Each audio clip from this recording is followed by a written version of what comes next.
Chapter 1307. Hearing Gu Beiyue's reminder, Vice Academy head Shen came to a sudden realization. The Ren family was the cause of this dispute. Clan head Qin often stayed in seclusion, waiting for patients to come to him. Clan head Ren, on the other hand, often wandered the world, taking the initiative to search for all kinds of difficult and complicated diseases.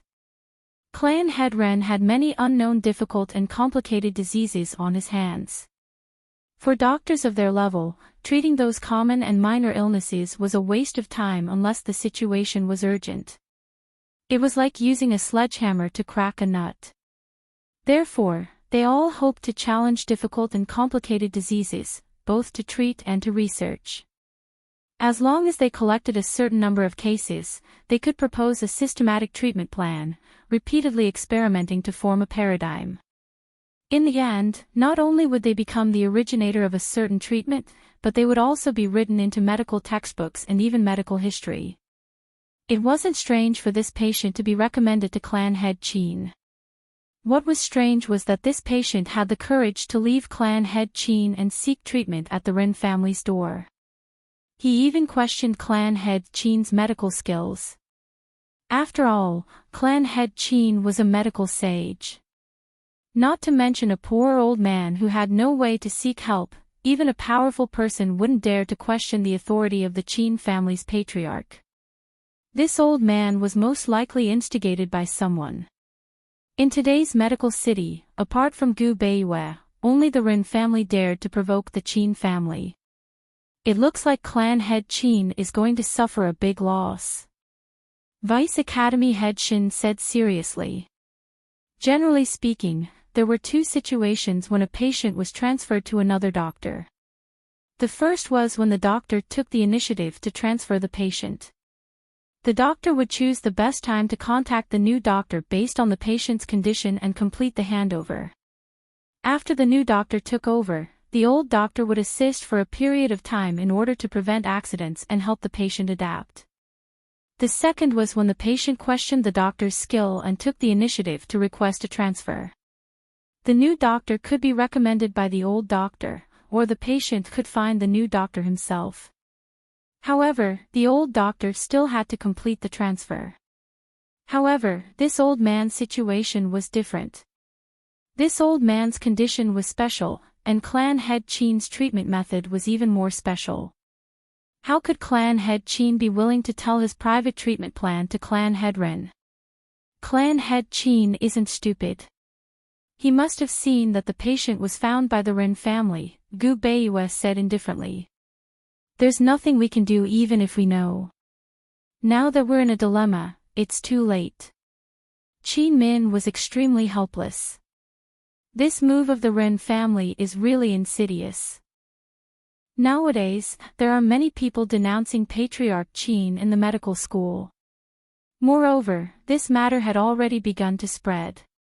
In the eyes of those who didn't know the ropes, Patriarch Qin would definitely become a doctor who didn't save a dying patient.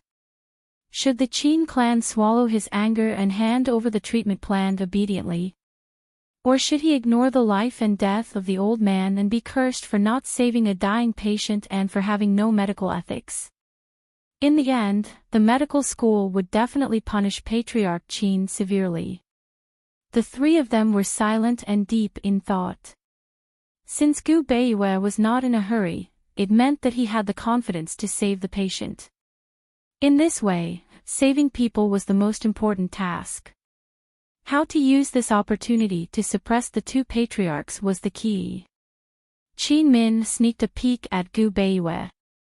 If it was something else, she wouldn't be sitting there, much less talk about it. However, this matter was related to her and the Qin clan, so she had to sit there and speak up. On the way here, Gu Beiyue hadn't discussed this matter with her, but she was completely certain that Gu Beiyue already knew how to deal with this matter. What was he still hesitating about? Sir Dean, this matter, what do you think? Vice Academy head Shen had been in a terrible fix for many days. In the end, he was still anxious. Gu Beiyue ignored him, but Vice Academy head Shin unexpectedly cast an inquisitive look at Qin Min. Qin Min subconsciously avoided his gaze, not knowing what to do for a moment. She knew that Vice Academy head Shin was inquiring about Gu Beiyue's thoughts. She had been by Gu Beiyue's side for so long, but this was the first time she had encountered such a situation. Qin Min had an indescribable feeling that made her want to laugh. She hesitated for a moment, then raised her eyes to look at Vice Academy head Shin. Unfortunately, he was no longer looking at her. "I don't know what he's thinking either," she muttered to herself. She felt that it was strange. What was Vice Academy head Shin so anxious about? He had been by Gu Beiyue's side for so long, even longer than she had. Why couldn't he understand Gu Beiyue's temperament? Actually, getting along with Gu Beiyue was the easiest. He would speak when he needed to, and there was no need to ask or guess when he didn't need to. Although he didn't like to explain too much, he could make people feel at ease. As Qin Min thought about it, she suddenly realized that she understood this man a lot more than before. They had clearly not had many opportunities to get to know each other. They had clearly been married for 2 to 3 years, but they had only been together for less than half a year. How did she know so much about him? Qin Min unconsciously drifted off, but Gu Beiyue suddenly opened his mouth. "Madam," Qin Min heard his voice, but she was still in a daze. She hadn't come back to her senses, so she didn't realize that Gu Beiyue was calling her. The way he called her "madam" sounded so unfamiliar, as if he was calling someone else. However, when it came from someone else, it sounded so familiar. She knew it was her the moment she heard it. "Madam." Gu Beiyue turned to look at Qin Min and called her again. Qin Min came back to her senses this time and responded instinctively, "Ah. Madam, are you worried about father-in-law?" Gu Beiyue asked indifferently. Qin Min shook her head honestly. Gu Beiyue couldn't help but smile. Vice Academy head Shin became more and more suspicious. Eldest Miss Qin, as a daughter, really didn't want to protect her own father. "All right then, I'll teach you how to save people. Go save them." Gu Beiyue finally said what he was thinking. Vice Academy head Shin was shocked. Vice Academy head Shin was shocked. How good was eldest Miss Qin's foundation to be able to learn this? Although the director had personally taught her, this case wasn't simple, right? Although he knew that Miss Qin had her own set of acupuncture skills and her medical skills were far higher than her grade, in his opinion, Miss Qin's medical skills were not that high after all. Could it be that eldest Miss Qin had some unknown ability? Qin Min was also surprised. However, she didn't expect Gu Beiyue to hesitate for so long before making this decision. Why was he hesitating? Did he not trust her? Was he afraid that she would side with the Qin family in this dispute? She glanced at him and replied indifferently, "All right." Qin Min was still waiting for Gu Beiyue to continue, but Gu Beiyue said indifferently, "Madam, it's getting late. You should rest first." Qin Min's eyes widened. She was clearly very surprised. Was this guy trying to drive her away? After she discovered that her legs had been poisoned, he told her to leave Medical City and go to Yuning. He'd said that he would find an opportunity to reform the great Qin Empire's medical industry with Medicine City. He'd also said that he hoped for her participation and would take the opportunity to help her find the person who'd poisoned her legs. He'd promised her the right to participate, but now, why had he trusted her in the beginning, but now he was doubting her? In the past 2 to 3 years, other than the fake pregnancy incident, she hadn't done anything wrong. Qin Min had a backbone. Since Gu Beiyue had chased her away, she naturally left. When she entered the room, all her emotions surged up. However, there was nowhere for her to vent her anger. She was so aggrieved that all her organs hurt. In the end, she vented all her anger on the quilt and punched it again and again. Gu Beiyue, don't you know what kind of person I, Qin Min, am? Why are you suddenly so guarded against me? Is there a point? As soon as she said this, she was suddenly stunned. After a while, she muttered to herself, Gu Beiyue, how do you know what kind of person I am? How do you know? The night passed just like that. Qin Min didn't ask about the Ren and Qin family matters anymore. The next afternoon, Gu Beiyue called her to the study and personally taught her the treatment method. Qin Min didn't say a word the entire time and just listened quietly. Her silence only made Gu Beiyue open his mouth to ask her if she'd understood. Did she have any questions to ask? Qin Min kept shaking her head until Gu Beiyue finished. She followed Gu Beiyue's instructions and explained all the medical and pharmacological principles she knew. She also simulated the acupuncture method. Although Gu Beiyue knew Qin Min's ability, he was still shocked by her super high learning ability and comprehension ability. In the end, he couldn't help but say, Miss Qin, it's really a pity. What was a pity? A pity that such a high talent didn't receive training and didn't become famous in Medical City and the world at a young age? Or a pity that she married him? Qin Min subconsciously shook her head and didn't want to think too much about it. She hated the state of being worried about gains and losses and being paranoid. If you don't ask for anything, you won't have to worry about anything, right? Qin Min didn't ask and didn't think too deeply about it. She had secretly made up her mind that when she finished her business in Medical City, she would go back to Ningzhou City and live a carefree life. She would take good care of and train Little Shadow. Gu Beiyue, I like you. But, I don't have to have you. She turned back and smiled at Gu Beiyue. It's not a pity. I'm living a carefree life. Unlike you, who carry lives on your shoulders every day and carry a lot of things that you can't talk about. Qin Min turned around and walked away gracefully, leaving Gu Beiyue with a beautiful figure. Gu Beiyue couldn't help but give a start.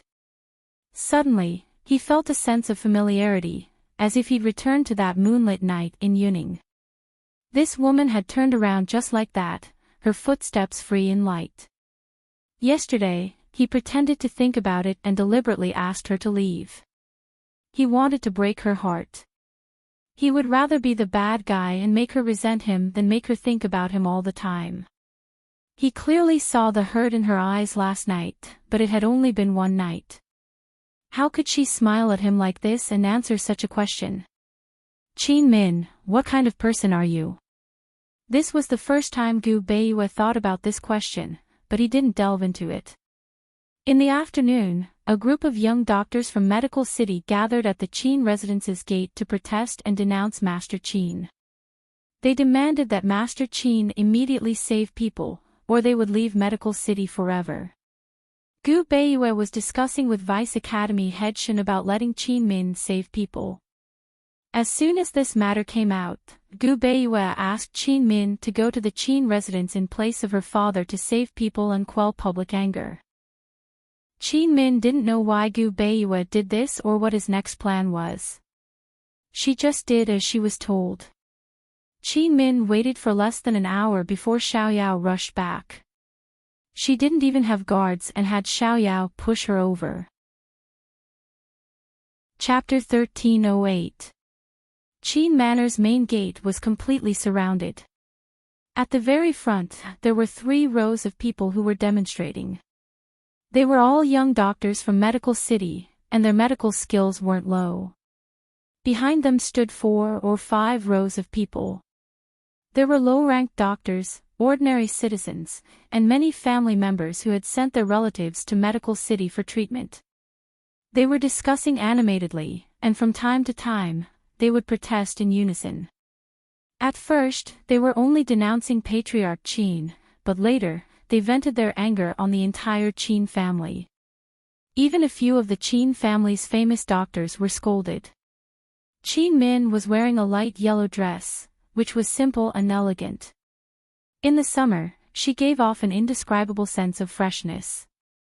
She was sitting in a wheelchair, and Xiao Yao had pushed her out of a small alley. Everyone's attention was on the commotion outside the Qin manor, so not many people noticed her.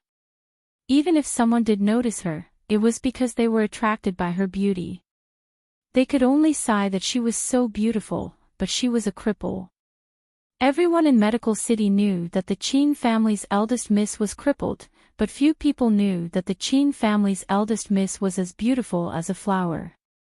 Xiao Yao was frightened by the scene outside the Qin manor. She stopped and asked in a low voice, "Madam, why don't we have the son-in-law send 2 guards over? If they make a fuss..." Before she could finish, Qin Min interrupted, "They're at their own doorstep, so why are they afraid of being bullied? Are you joking?" Xiao Yao pursed her lips and didn't try to persuade her any further. She had originally followed her master from Ningzhou City to Yuning, but her master disliked her for being a busybody and left her in Yuning while she went to the north with the son-in-law alone. She was curious if anything had happened between Madame and the son-in-law along the way. She didn't dare ask too much, for fear that she would upset Madame and send her to Ningzhou again. After all, she had begged for a long time before Madame agreed to let her serve in Medical City. Xiao Yao pushed Qin Min closer and closer to the crowd. At this moment, the Qin manor's tightly shut doors suddenly opened. For a moment, all the discussions and denunciations came to an abrupt end. The world was finally peaceful again. Qin Min poked her ears and had Xiao Yao stop. She had to see who the Qin family had sent to deal with this matter first. Qin Min was surprised, because the person who came out of the Qin manor was none other than her second uncle's precious son, the Qin family's eldest young master, Qin Jingyuan. He was dressed in a dignified white robe, with a jade belt around his waist and his hair tied up high.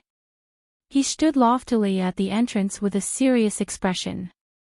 Although he was young, he had the calmness of a doctor. Second Master Qin and his son couldn't wait for her father to fail miserably in this matter, so why would they help him? Qin Min knew what was going on. Sure enough, after Qin Jingyuan stood there for a moment, he personally closed the door and walked down the stairs step by step. Under everyone's gaze, he turned towards the tightly shut door and bowed seriously, saying loudly, "Jingyuan, I only ask Uncle to put your life first. If Uncle doesn't agree, I won't get up." There was no need for superfluous words.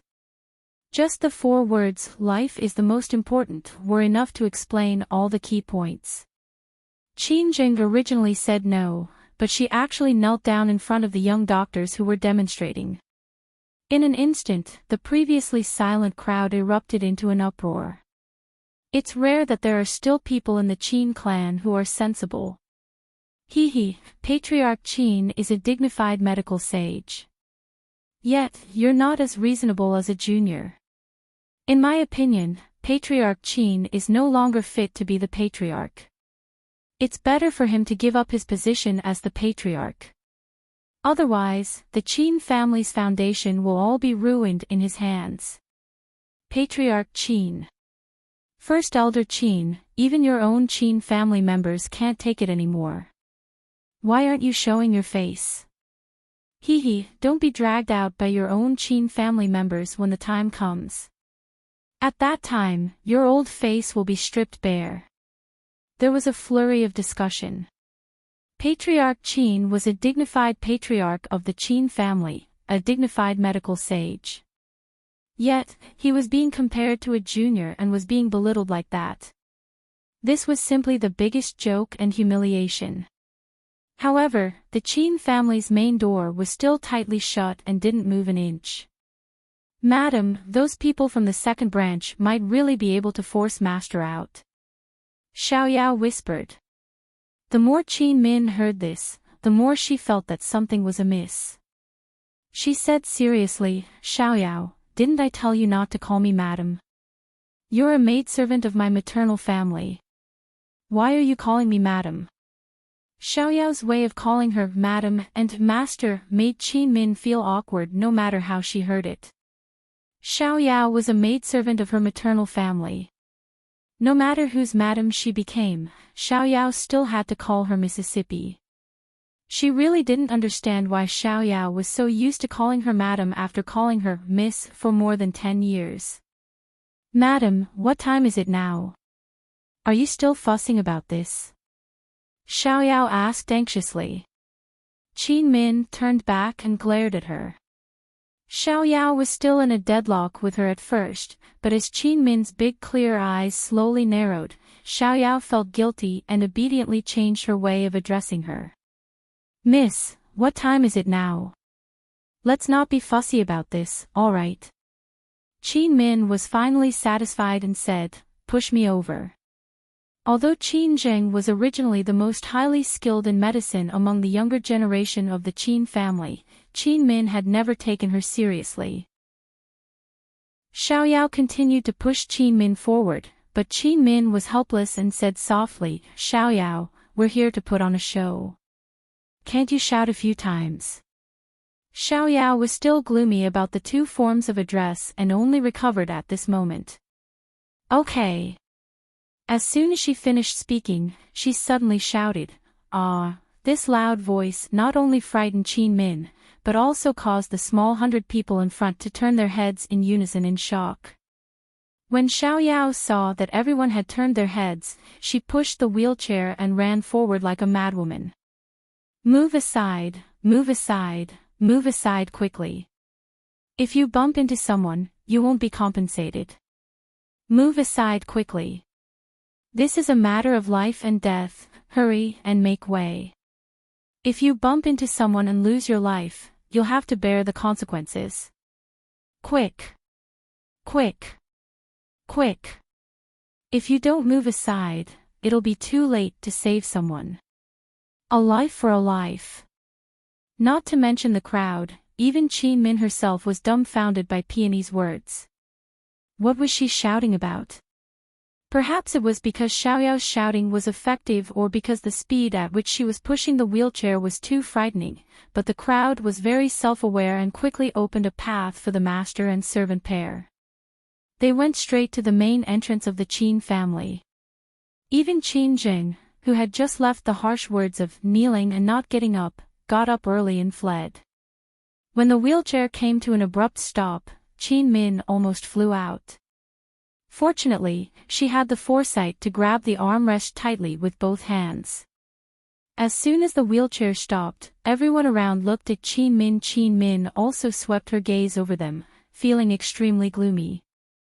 It was clearly Xiaoyao who shouted, so why were these people staring at her as if she was a monster? In the silence, Qin Jing suddenly exclaimed, Qin Min. As soon as she said this, those who recognized Qin Min in the crowd all spoke up.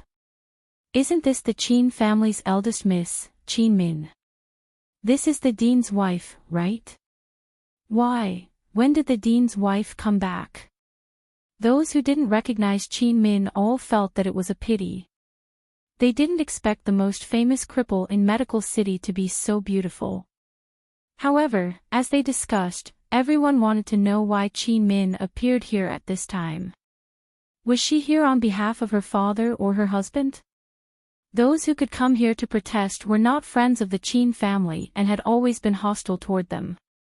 Qin Min had the title of the dean's wife, so everyone was more or less afraid of her and was much more polite. However, politeness didn't mean kindness. Her identity as the dean's wife became the key to everyone's difficulties. As a result, many people gathered around. Dean's wife, did you specially come back to persuade your father? Dean's wife, this is a matter of life and death. Will the dean personally appear? Dean's wife, your father is the head of the family and the dean's father-in-law. If he insists on doing things his own way, he's going to embarrass our medical school. Hurry up and persuade him. These words were still considered reserved. There were even people who chuckled and asked, Dean's wife, you're in charge of the Qin family now, right? You have to quickly make a decision on this matter. Qin Jing didn't expect Qin Min to come, so he didn't dare to remain silent.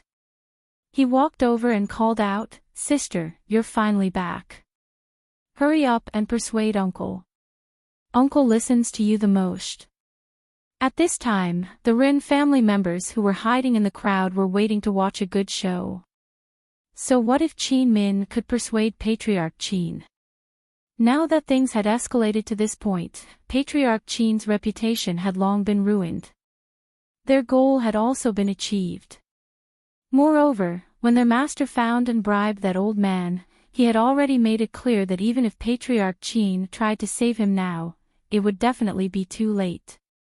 The Qin family would definitely have to bear this life.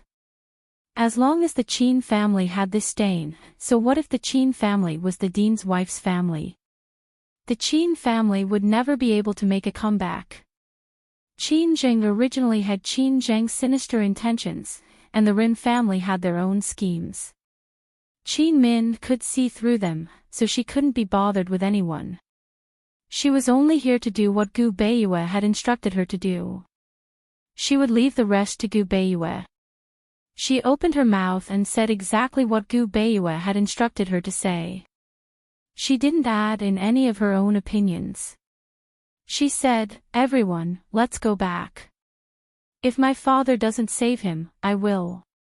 If he can't be saved, it won't be too late for you to come knocking on my door." The moment she said this, everyone was shocked. Many people thought that they had heard wrongly and started discussing in low voices. What did she say? She wants to save him. What a joke. Even Vice Principal Shin doesn't dare to easily take over. She wants to take over. This is treating human life like grass. Everyone's discussion was still soft, but Qin Zheng suddenly said loudly, "Sister, what kind of joke are you making?" This time, everyone began to shout loudly. "Dean's wife, the appointment is a matter of life and death. It's not child's play. What right do you have to save him? Come knocking if he can't be saved. Then it'll be too late. This is simply treating life as child's play. So the Qin family's people are all like this." Qin Min's words angered everyone. And those from the Rin family who were hiding in the crowd were also very surprised. They couldn't keep their cool anymore. Just as they were about to speak, a woman walked out of the crowd and said loudly, "Dean's wife, I can save this person too. Please give this opportunity to me."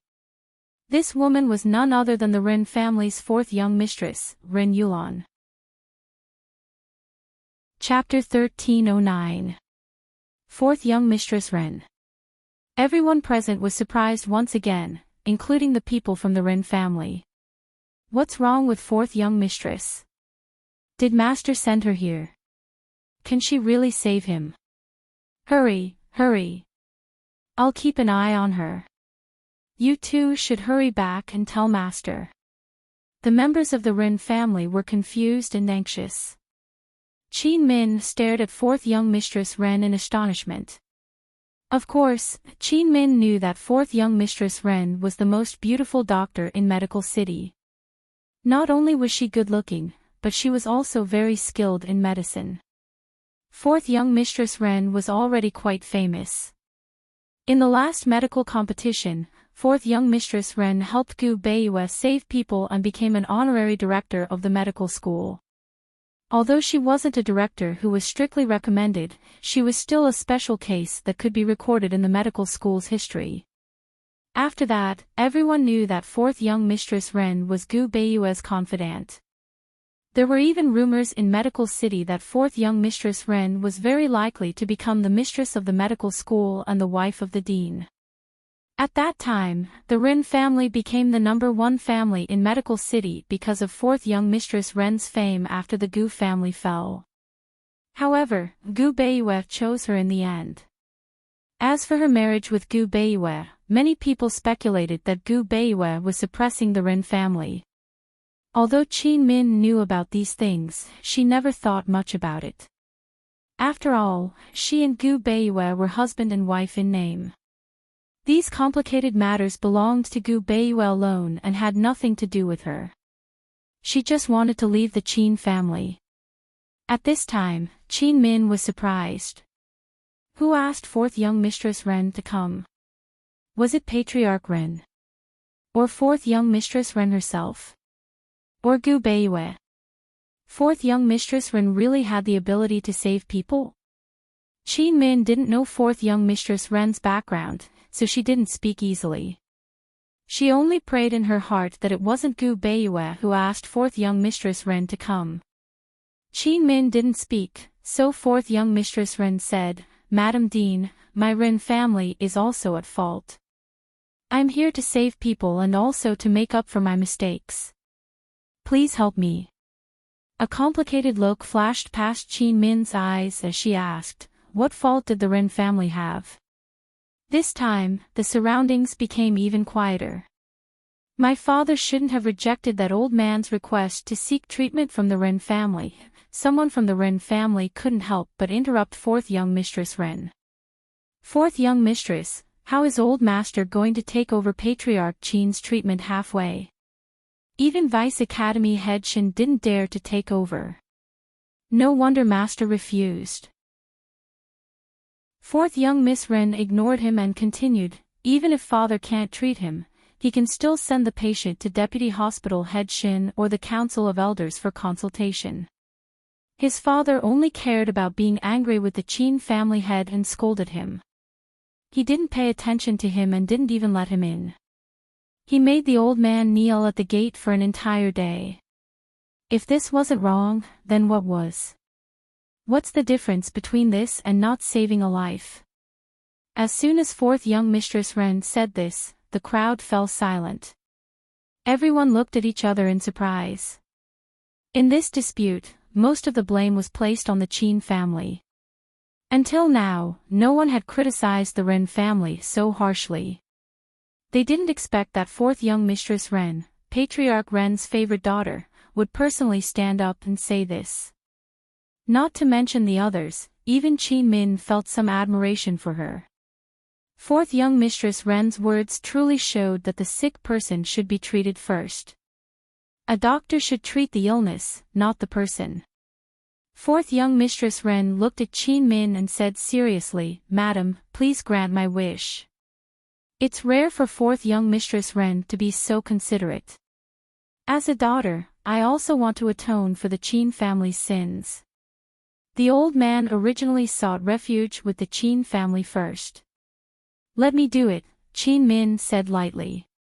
Fourth young Mistress Wren was very persistent. "Madam, please grant my wish." A complicated look flashed past Qin Min's eyes as she asked, "Since you can treat him, why did you delay until now? Moreover, do you understand the patient's current condition? Do you know what treatment my father used?" Qin Min wasn't making things difficult for her, but she was testing her. If fourth young Mistress Wren knew everything, then it must have been Gu Beiyue who asked her to come. Unexpectedly, fourth young Mistress Wren retorted, "Madam, if you can treat him, then do you also know the patient's condition?" Qin Min sighed inwardly. Fourth young Mistress Wren was smarter than she had imagined. She wasn't a medical fool. No wonder Gu Beiyue had taken a liking to fourth young Mistress Wren and allowed her to participate in such an important medical skills competition. Fourth young Mistress Wren's question might be purely a rebuttal, but it could also be a test. No matter which it was, Qin Min couldn't refuse. Qin Min was thinking that she might as well bring this matter to Vice Principal Shen and Gu Beiyue and let them handle it, so that she wouldn't have to guess blindly. However, just as she was about to speak, the people around her all tried to persuade her. "Madam, your legs are inconvenient. Why don't you let fourth young Mistress Wren save him? That way, you won't tire yourself out. Madam, you just returned to Medical City and must be tired from the journey. Why don't you rest first? It's all for the sake of saving people. Don't worry about leaving this matter to fourth young Mistress Wren." "That's right, madam. Fourth young Mistress Wren has been practicing medicine for many years and has never failed. If she says she can save him, then she can definitely save him." Qin Min could tell that these people were being polite and tactful, and even using her legs as an excuse. First, they didn't believe in her medical skills, and second, they hoped that fourth young Mistress Ren would fight for a chance to atone for the Ren family's sins. She glanced at the crowd several times, but couldn't see Gu Beiyue or Vice Principal Shin. The situation had developed to this point and had completely deviated from her original plan.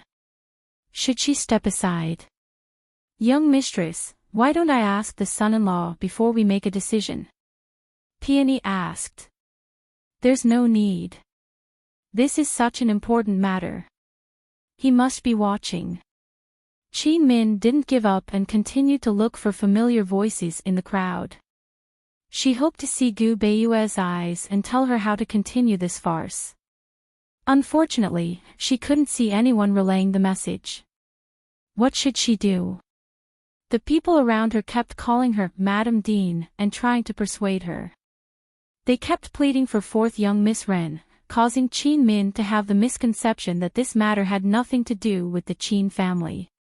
Instead, it was the Ren family who had made a mistake. Everyone was surrounding the Ren family and pleading for leniency. Qin Min didn't hesitate and said loudly, the director has the final say on who will save him. Fourth young Mistress Ren, let's go look for the director.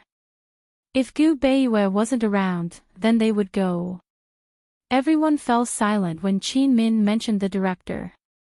A complicated look flashed across fourth young Mistress Ren's eyes as she said indifferently, we'll listen to Madam.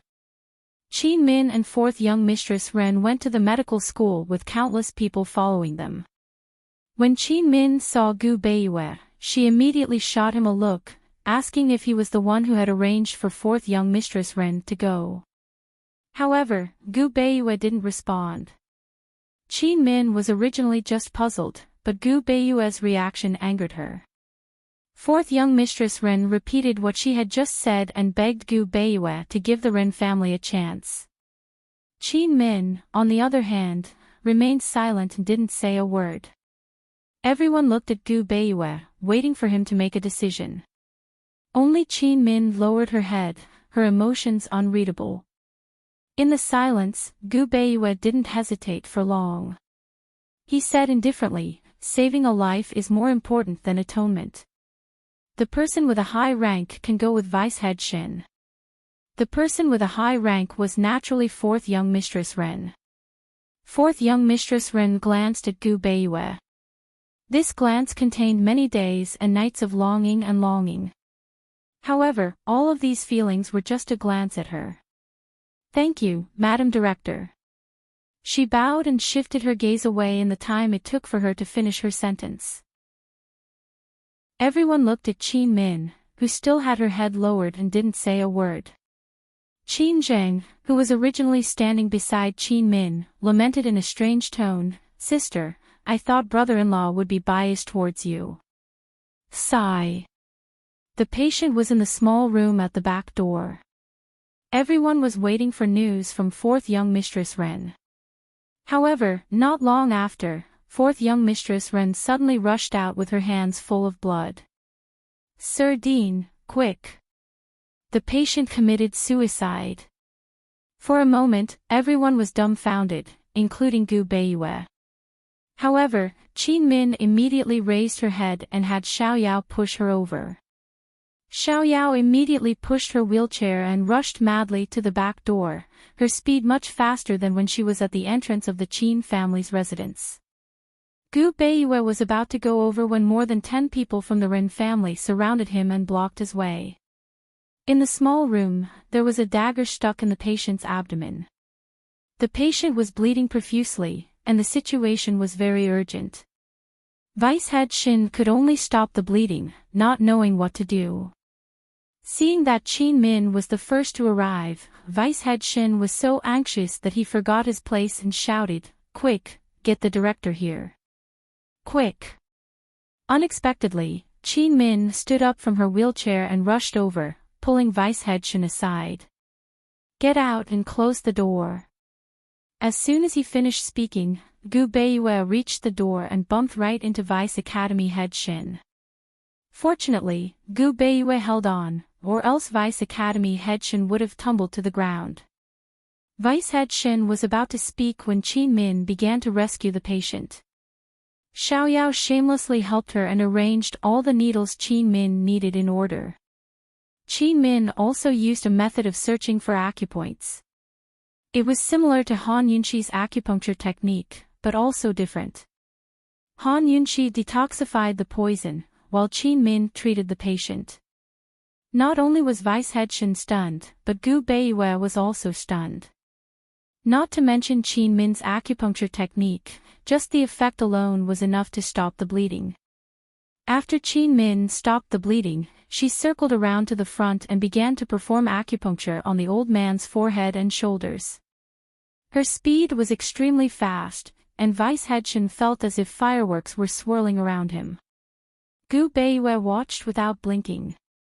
He could tell at a glance that Qin Min's treatment method hadn't been taught by him. In the old man's condition, his previous treatment method wasn't safe. As for whether Qin Min's treatment method was safe and effective, he could only wait and see. Before long, Gu Beiyue said in a low voice, "Let's go." Vice Head Shin finally understood and followed him out. He carefully closed the door after bringing the wheelchair inside. Sir Academy Head, Madam was actually so secretive. Vice Head Shin couldn't help but whisper, was that Madam's own acupuncture technique? Gu Beiyue didn't say anything and headed for the main hall. Unlike the others, he had never underestimated Qin Min's medical skills, but her medical skills still far exceeded his expectations. Was Qin Min's acupuncture technique really self-created, or had she learned it? When they returned to the main hall, everyone saw that Gu Beiyue and Vice Head Shin had both arrived.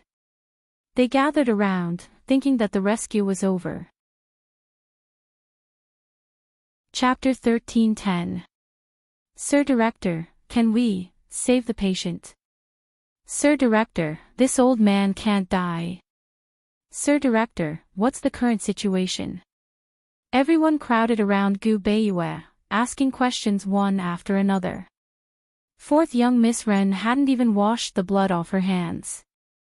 Her eyes were red as she asked in a choked voice, "Sir Director, how is it, how is it?" When she'd first entered the small room, Assistant Head Shin had been taking the patient's pulse. The patient had been on the verge of death, but he'd still taken out a blade from his sleeve and stabbed it into the abdomen. In that instant, blood had gushed out. She'd been scared out of her wits. As a doctor, especially one of her rank, she'd been fighting with death almost every day and had long since become accustomed to death. But this time, she was afraid. She was afraid that if this old man died, the Ren family would be completely finished. Gu Beiyue furrowed his brows and glanced coldly at the people who'd just blocked his way. He didn't say anything and simply walked to the side and sat down. Assistant Head Shin answered everyone's question, "He's still in the emergency room. It's unknown if he's still alive." Everyone was stunned by his words. He was still in the emergency room, but the two most skilled doctors in Medical City were here. Who was staying inside to save him? At this moment, everyone recalled the madam who'd been hurriedly pushed away by the servant girl.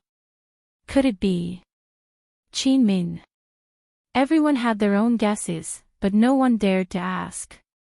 In the silence, Gu Beiyue opened his mouth, "Qin Min is still in the emergency room." Once he said this, the room became even quieter. It was so quiet that even the sound of falling leaves outside the door could be heard. Fourth young Miss Ren fell into a chair, her face full of suspicion. When silence and waiting coexisted, time passed slowly. A full 4 hours had passed, and everyone's heart was restless and uneasy. What about Gu Beiyue? Gu Beiyue's head was lowered and he didn't move at all. He was originally a very quiet person, but at this moment, he was like a statue in his own silent world. Another hour passed. Suddenly, Xiaoyao dashed in from the back door and stopped in front of Gu Beiyue. "Son-in-law." The entire world was silent. Everyone was motionless. Only Gu Beiyue slowly raised his head. We couldn't save him, Peony said. In that instant, Peony clearly saw the fear in her husband's eyes. She would never forget the look in her son-in-law's eyes at this moment. She had always been surprised. A person like her son-in-law must be fearless. Not only was the entire world silent, it was also dark. However, Peony suddenly laughed and added, as if. In that moment, Peony saw the light in the young master's eyes. She would never forget it. This was the first time she knew that a person's eyes could really emit light. Xiao Yao. What was going on? Speak clearly. Vice Academy head Shin snapped. Young. Peony paused, then immediately corrected herself. Madam Academy head saved that old man and is now prescribing medicine. Madam said. Before Peony could finish, Gu Beiyue rose to his feet and walked out from the back. Department head Shin hastened to catch up with him, as did the other elders. The people left behind were all shocked. They couldn't believe what they were hearing. How could Qin Min possibly save someone with her level of skill? After all, the old man's illness was already critical. How could he be saved if he tried to commit suicide? Besides Gu Beiyue, who else could save him? When everyone arrived at the rear courtyard, Qin Min was sitting in a wheelchair, wheeling herself out. She saw Gu Beiyue at first glance, but her smile was directed at everyone. At least his life was saved. The medical academy and the Qin family won't have to commit such grave sins. Gu Beiyue seemed to want to say something, but didn't say anything in the end. He, Vice Academy head Shin, and the elders walked into the small room and inspected it before coming out. At that moment, Qin Min finally looked Gu Beiyue in the eye and smiled at him. Husband, I'm not lying, am I? The word husband stunned Gu Beiyue. It took him a while to regain his composure. Thank you for your hard work, madam. The people around them didn't notice the strangeness between the husband and wife. They all looked at Qin Min in astonishment. Even though they'd seen it with their own eyes, they still couldn't believe it was true. Even the elders couldn't believe it, let alone the people outside. When Gu Beiyue announced that the old man was out of danger, everyone in the room, including the people crowding outside, were all dumbfounded. Fourth young Miss Ren was included. As for the young master of the Qin family, he had already run back to the Qin family. Since the old man was saved, Gu Beiyue naturally had to preside over the situation and punish the heads of the Ren and Qin families, as well as those related to them. In front of everyone, Gu Beiyue said to Qin Min, Madam, although you saved his life, the Qin family can't escape punishment. Qin Min said indifferently, I understand. Father shouldn't be angry and leave me in the lurch. I won't complain no matter how husband deals with me. She called him husband again. Fortunately, he adapted quickly this time and didn't give himself away in front of everyone. One had to know that everyone was looking at him at this moment. The Rin family and the Council of Elders are responsible. Gu Beiyue finally brought up the main topic. There are doctors everywhere in Medical City. Patients knelt in front of Medical City, but were turned away and ignored all day long.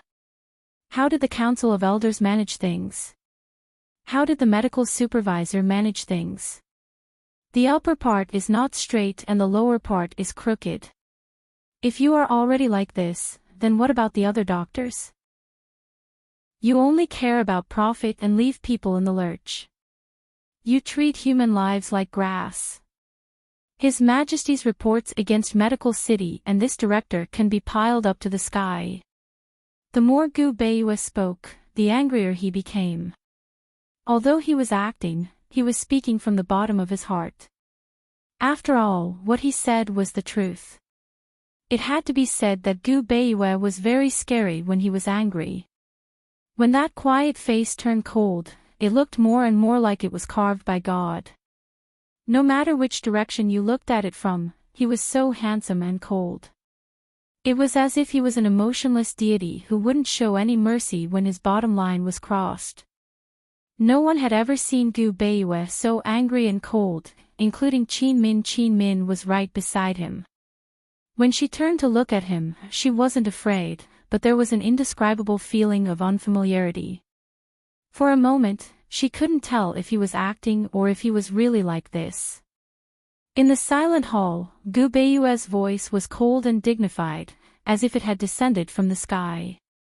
He said, "Vice Academy head Xin, from today onwards, Ren and Qin are stripped of their medical sage rank and demoted to medical slaves.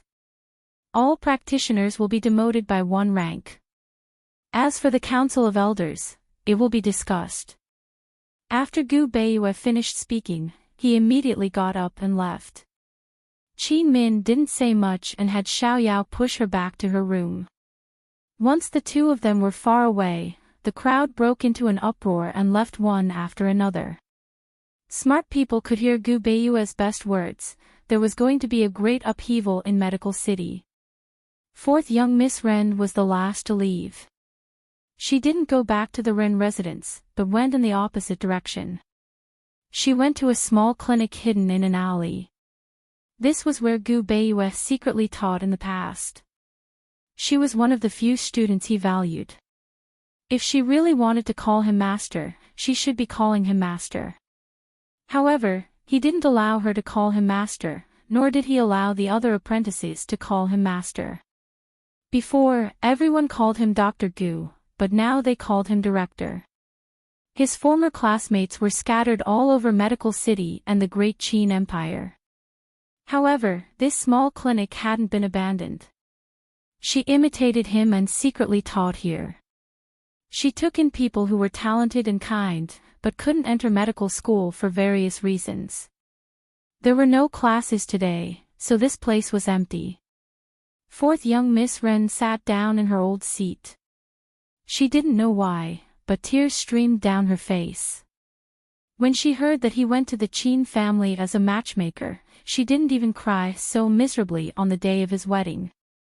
She could hold it in, but today, she couldn't hold it in at all. She knew that she was wrong, very wrong. She had long known that he wanted to reform Medical City. She also knew that he wanted to suppress the Ren and Qin families. She had even participated in his reform plan, initiating some changes in the field of obstetrics and gynecology. However, she couldn't bring herself to harden her heart for today's matter. She had long known that her father had bribed that patient. The whole thing had been planned by her father in order to destroy the Qin family head, implicate Qin Min, and benefit second Master Qin. Her father had already studied several cases of that patient's strange illness and had detailed medical records and treatment methods. There were many treatments for that strange illness, but the first course of treatment was the same. It was the Qin family head's treatment, which was to kill the patient. It was the Qin family head's first time coming into contact with such a case, so of course he didn't understand. However, her father knew very well that he was in control of the situation. After learning the truth, she had struggled several times, wanting to tell Gu Beiyue and Deputy Xin. However, in the end, she couldn't get over herself. She couldn't betray her father, so she could only persuade him. When she realized that she couldn't persuade him, she went to steal.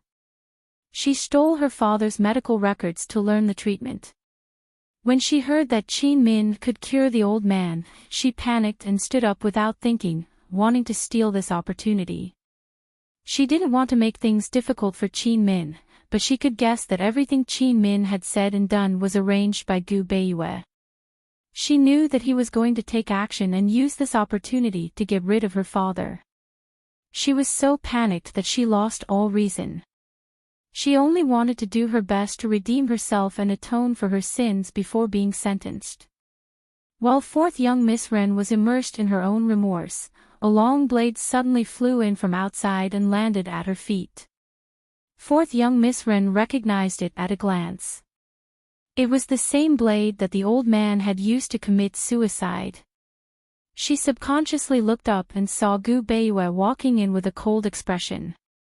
At this moment, fourth young Miss Ren couldn't stop the tears that she had tried so hard to stop. Gu Beiyue stopped at a distance and looked at fourth young Miss Ren coldly. He was indeed very surprised when fourth young Miss Ren appeared at the Qin family's gate. However, he immediately determined that fourth young Miss Ren knew the truth behind the Ren family head scheme. He didn't give Qin Min any warning because he wanted her to bring this matter to him and Deputy Shin. He had chosen fourth young Miss Ren based on her rank because he wanted to obtain sufficient evidence to prove that the Ren family could cure the old man's illness. He wanted to pretend to be innocent and shift all responsibility to the Qin family. Chapter 13:11. No one had expected that the old man would choose to commit suicide. Now that Gu Beiyue didn't have enough evidence to prove the Ren family's conspiracy, his punishment of the Ren and Qin families was unfair to the Ren family. If he guessed correctly, the Ren family was already making their move. It was very likely that more than half of the family heads in Medical City would join hands to plead for leniency on House Head Ren's behalf tomorrow morning. It wasn't that Gu Beiyue couldn't deal with the Ren family. If he couldn't do it this time, there would be a next time. Even if he didn't have the chance, he could still set up a trap for House Head Ren to jump into. But he didn't want to waste his time on such a battle. His time was becoming more and more precious. Moreover, he didn't want to see more scandals in Medical City. Only a doctor with good morals could win the trust of his patients. Many times, trust was also a good medicine. If too many scandals were exposed in Medical City, how would the people of Cloud Realm view the Medical Academy's doctors? How could they give their lives to them? That was why Gu Beiyue came here to find fourth young Miss Ren. It had to be said that fourth young Miss Ren's shielding this time had bitterly disappointed him. Gu Beiyue didn't explain, only saying, "Fourth young Miss Ren, I'll have to trouble you to pass on a message to your father. Just say that if I want to protect the entire Ren family and its rising stars, including you, don't act rashly. Don't act rashly. Otherwise, he will pay an even greater price." Your Excellency Academy Head. Fourth young Miss Ren stopped crying as soon as she spoke. She'd known him for so many years, but this was the first time she realized that he wasn't such a heartless person. When he was ruthless, he could be so heartless. Or perhaps he was just heartless to begin with. Their past friendship, gratitude, and even politeness were all gone now. "I hope you can pass on my message."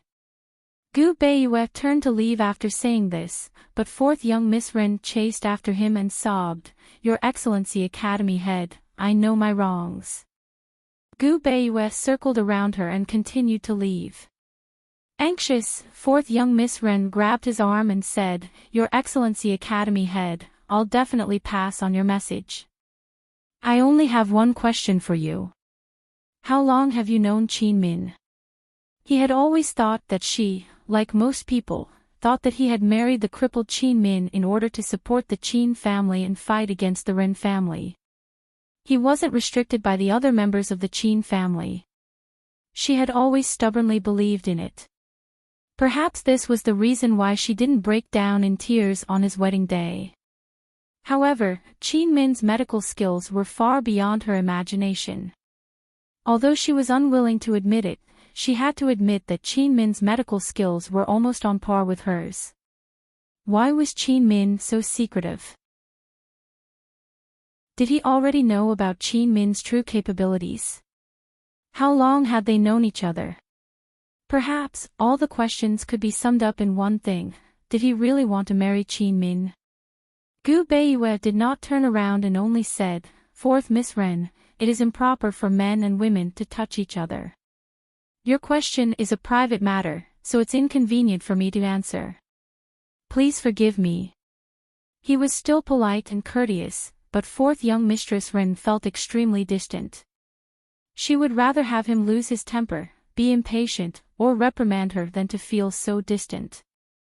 She felt so uncomfortable that her entire heart felt stifled, and she slowly let go of his hand. When Gu Beiyue returned to the medical school, Qin Min was hiding in the study and reading medical books. In less than 2 hours, the news of Qin Min's superb medical skills and her secretive abilities had spread throughout the entire medical city. The Qin family, as well as the madams and young ladies of the aristocratic families who were on good terms with the Qin family, all flocked to visit her. There were even many students from the medical school who wanted to see her, saying that they wanted to consult her. She, who had always disliked crowds, was scared out of her wits, so she hid in Gu Beiyue's study and let Xiaoyao deal with the crowd outside. Gu Beiyue also saw the crowd, so he quietly took a detour and returned to the courtyard from the back door. As soon as he entered the study, he saw her sitting on his spacious chair with her legs crossed, flipping through the medical books. When she saw him enter, she was stunned for a moment, then immediately put her legs down and sat upright. His gaze moved down and saw that her feet were still on her embroidered shoes. She didn't have time to put them on properly. She knew that it would be too late and thought that he wouldn't notice, but who knew that he would actually look down? She wanted to pretend that she didn't notice anything, but he just stared blankly. She was embarrassed, and her legs subconsciously shrank back. Only then did he realize her embarrassment and hurriedly looked away. "Sorry, I didn't know you were here. My apologies." After he finished speaking, he immediately left. She couldn't wait to find a hole to hide in. As she put on her shoes, she muttered, "Gu Beiyue, aren't you very good at pretending?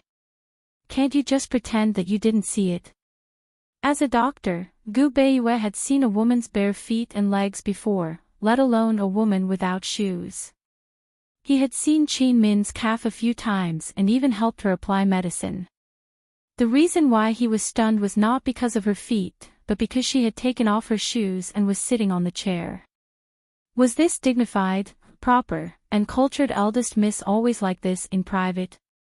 When he first saw her back, he thought that he had mistaken her for someone else. Gu Beiyue stood outside the door.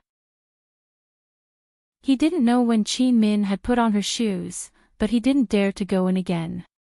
Qin Min waited for a long time before she walked out.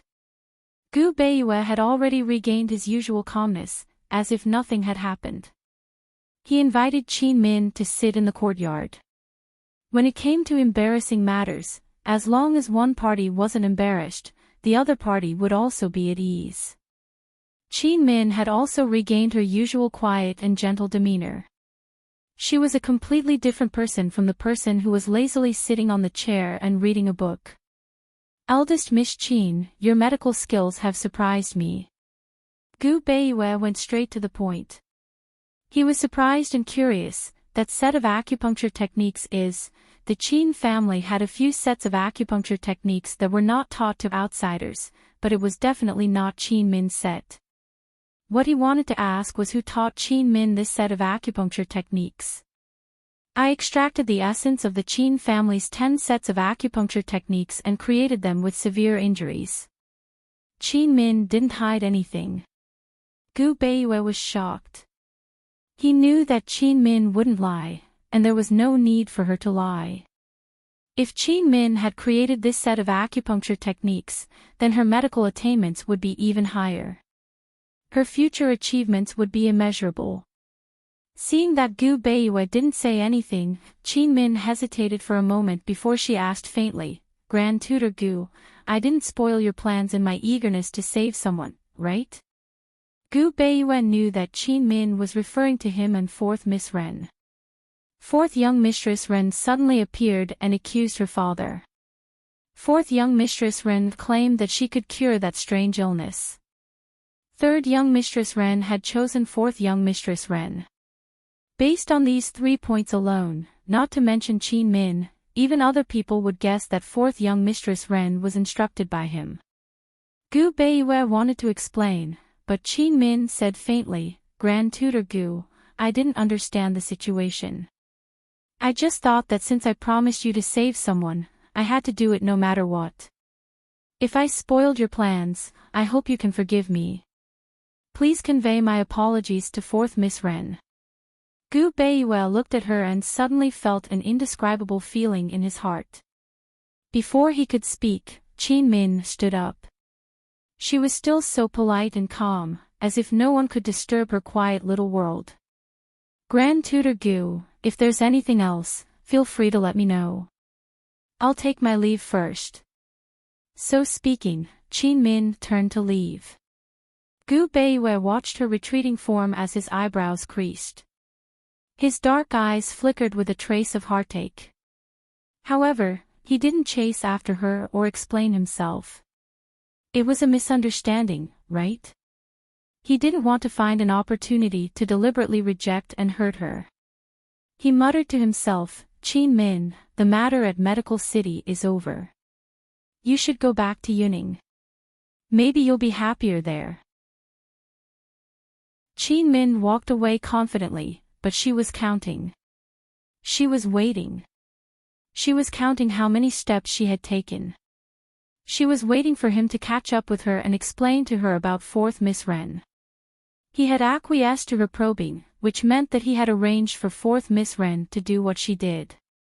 She didn't know why he had arranged it, and she couldn't care less. However, shouldn't he at least give her a heads up? Not only did he allow 4th young Mistress Wren to interfere, but he also chose her. Why did he teach her the treatment method so seriously? Did he know how awkward it was for her when he chose 4th Miss Wren? How sarcastic were those people looking at her? She was open-minded, but that didn't mean she had no self-respect. In order to succeed, she was willing to sacrifice a little bit of her self-respect. However, he should have at least told her first. What was the point of not saying anything and letting her guess like a fool? Fortunately, she was the first to save the old man in the end. She was stubborn and willful enough to complete what he had asked her to do. Qin Min pushed the door open and said angrily, Gu Beiyue, you're infuriating me. Xiao Yao was in the room. When she saw Qin Min, she immediately rushed over. Miss, those women outside are so scary. Before she could finish speaking, Xiao Yao was stunned. She pulled Qin Min and stood on her tiptoes. Miss, you're crying. Qin Min pushed her away. What nonsense are you talking about? What's wrong with those women outside? Xiao Yao said seriously, Miss, you're crying. Qin Min suddenly closed in on Xiao Yao. She glared at her and asked angrily, when did I cry? She was full of anger. Xiao Yao, this brat, was asking for a scolding. Miss, your eyes are red. Xiao Yao was also very persistent. You're not crying. Qin Min was slightly stunned. Her eyes were red. Why didn't she know? She wasn't sad. She was just angry, very angry. Sadness would make people cry. Anger, would that happen too? Miss, did young master bully you again? Xiao Yao probed. It wasn't clear if Qin Min heard Xiao Yao's question, but she said sternly, Xiao Yao, tears that don't fall are not tears. I'm not crying. If you dare to spout nonsense, I'll chase you back to the Qin family. Xiao Yao originally wanted to ask about 4th Miss Wren, but when she heard this, she covered her mouth with both hands and nodded vigorously to show that she understood. In the next few days, the Wren and Qin families didn't make any big moves. Although some people came to plead for leniency, it didn't affect the overall situation. The warning that Gu Beiyue asked 4th Miss Wren to bring back seemed to be very effective. As for Patriarch Qin knew that he was done for this time.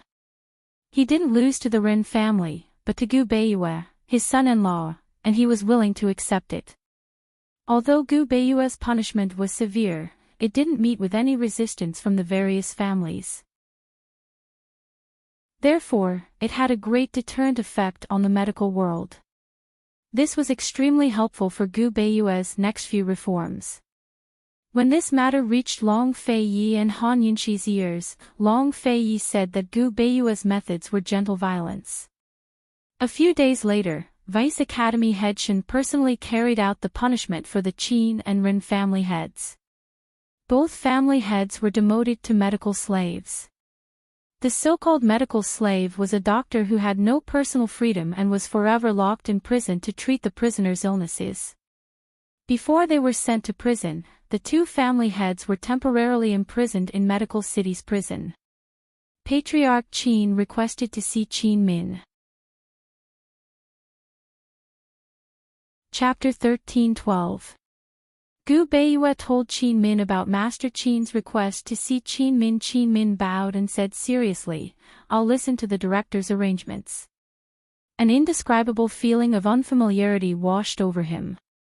It was as if they had returned to the first time they met. Qin Min's attitude was not only polite but also respectful.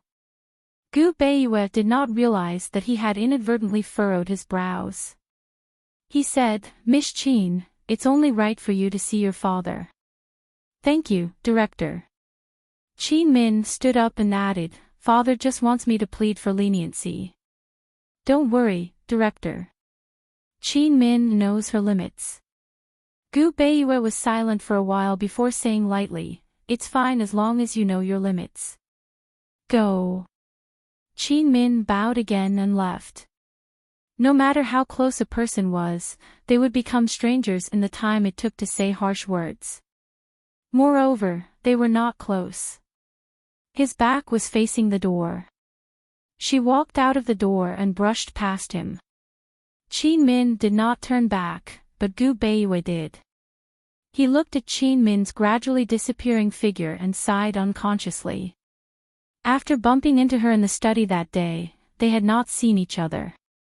When she lived in this courtyard, he was always busy until late at night and slept in the study.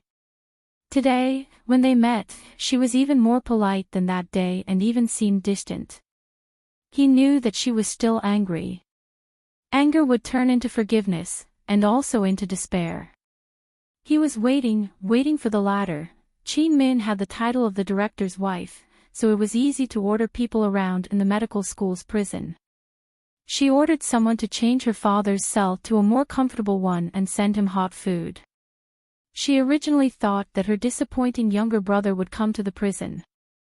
Although he could not bail him out, he could at least ensure that her father had enough to eat and wear.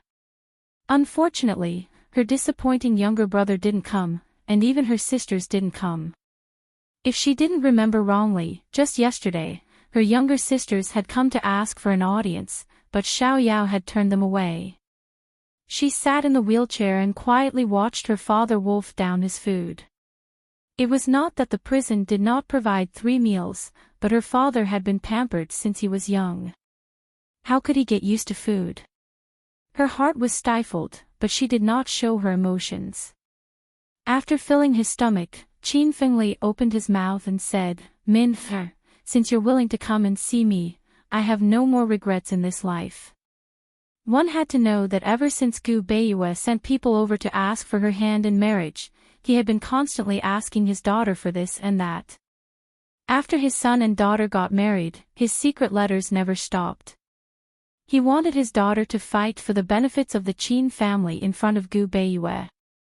He wanted his daughter to give birth to a son for Gu Beiyue as soon as possible and consolidate her position as the legal wife. Unfortunately, his daughter had never paid attention to him. Even when the news of the miscarriage came, he went to Ningzhou in person, but his daughter did not see him. He thought that his daughter would ignore him for the rest of her life. "Father, why did you call your daughter here?" Qin Min asked indifferently. "Do you still resent father?" Seeing that Qin Min was silent, Qin Fengli said, "In the past, father let you down. Your acupuncture skills were taught by the dean." After his daughter's legs became crippled, he did not care about her anymore and gave all the learning opportunities to his other daughters. In order to let his other daughters get married, he even wanted to force her to marry an old man. When Gu Beiyue sent people over to ask for her hand in marriage, he was so shocked that he did not sleep for 3 days and 3 nights. He had also asked his daughter the reason, but unfortunately, his daughter did not say anything. Now, his daughter had displayed such shocking medical skills. Who else could it be other than Gu Beiyue who taught her? Qin Min did not answer and said indifferently, "Father, if there's nothing else, I'll take my leave." Qin Fengli was anxious and blurted out, "Min, you must be careful of 4th Miss Ren." Qin Min was slightly stunned and finally looked at her father seriously. Min, 4th Miss Ren's medical skills were also taught by Gu Beiyue. Otherwise, how could she be so capable at such a young age? Qin Fengli said seriously. Qin Min knew all of this. She remained silent. Min, the Rin family is different from our family. Think about it carefully. If Gu Beiyue can marry you, why can't he marry 4th Miss Ren? Seeing that his daughter was indifferent, Master Qin simply laid it out and analyzed it carefully for his daughter. In his opinion, Gu Beiyue married her to use the Qin family to suppress the Ren family. Now that he and Master Ren were in prison, the power of the two families would definitely be taken over by the new heirs.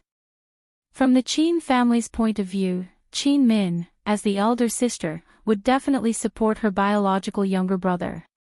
In other words, Qin Min would become the behind-the-scenes controller of the Qin family. From the Ren family's point of view, although first young Master Ren was capable and could take on the responsibility of being the head of the family, his status in the medical school was ultimately not as high as 4th Miss Ren's.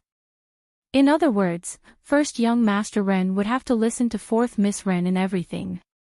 4th Miss Ren would be like Qin Min and become the true head of the family. Min, if 4th Miss Ren treats the Ren family as a dowry and wants to marry Gu Beiyue as a concubine, what do you think you should do?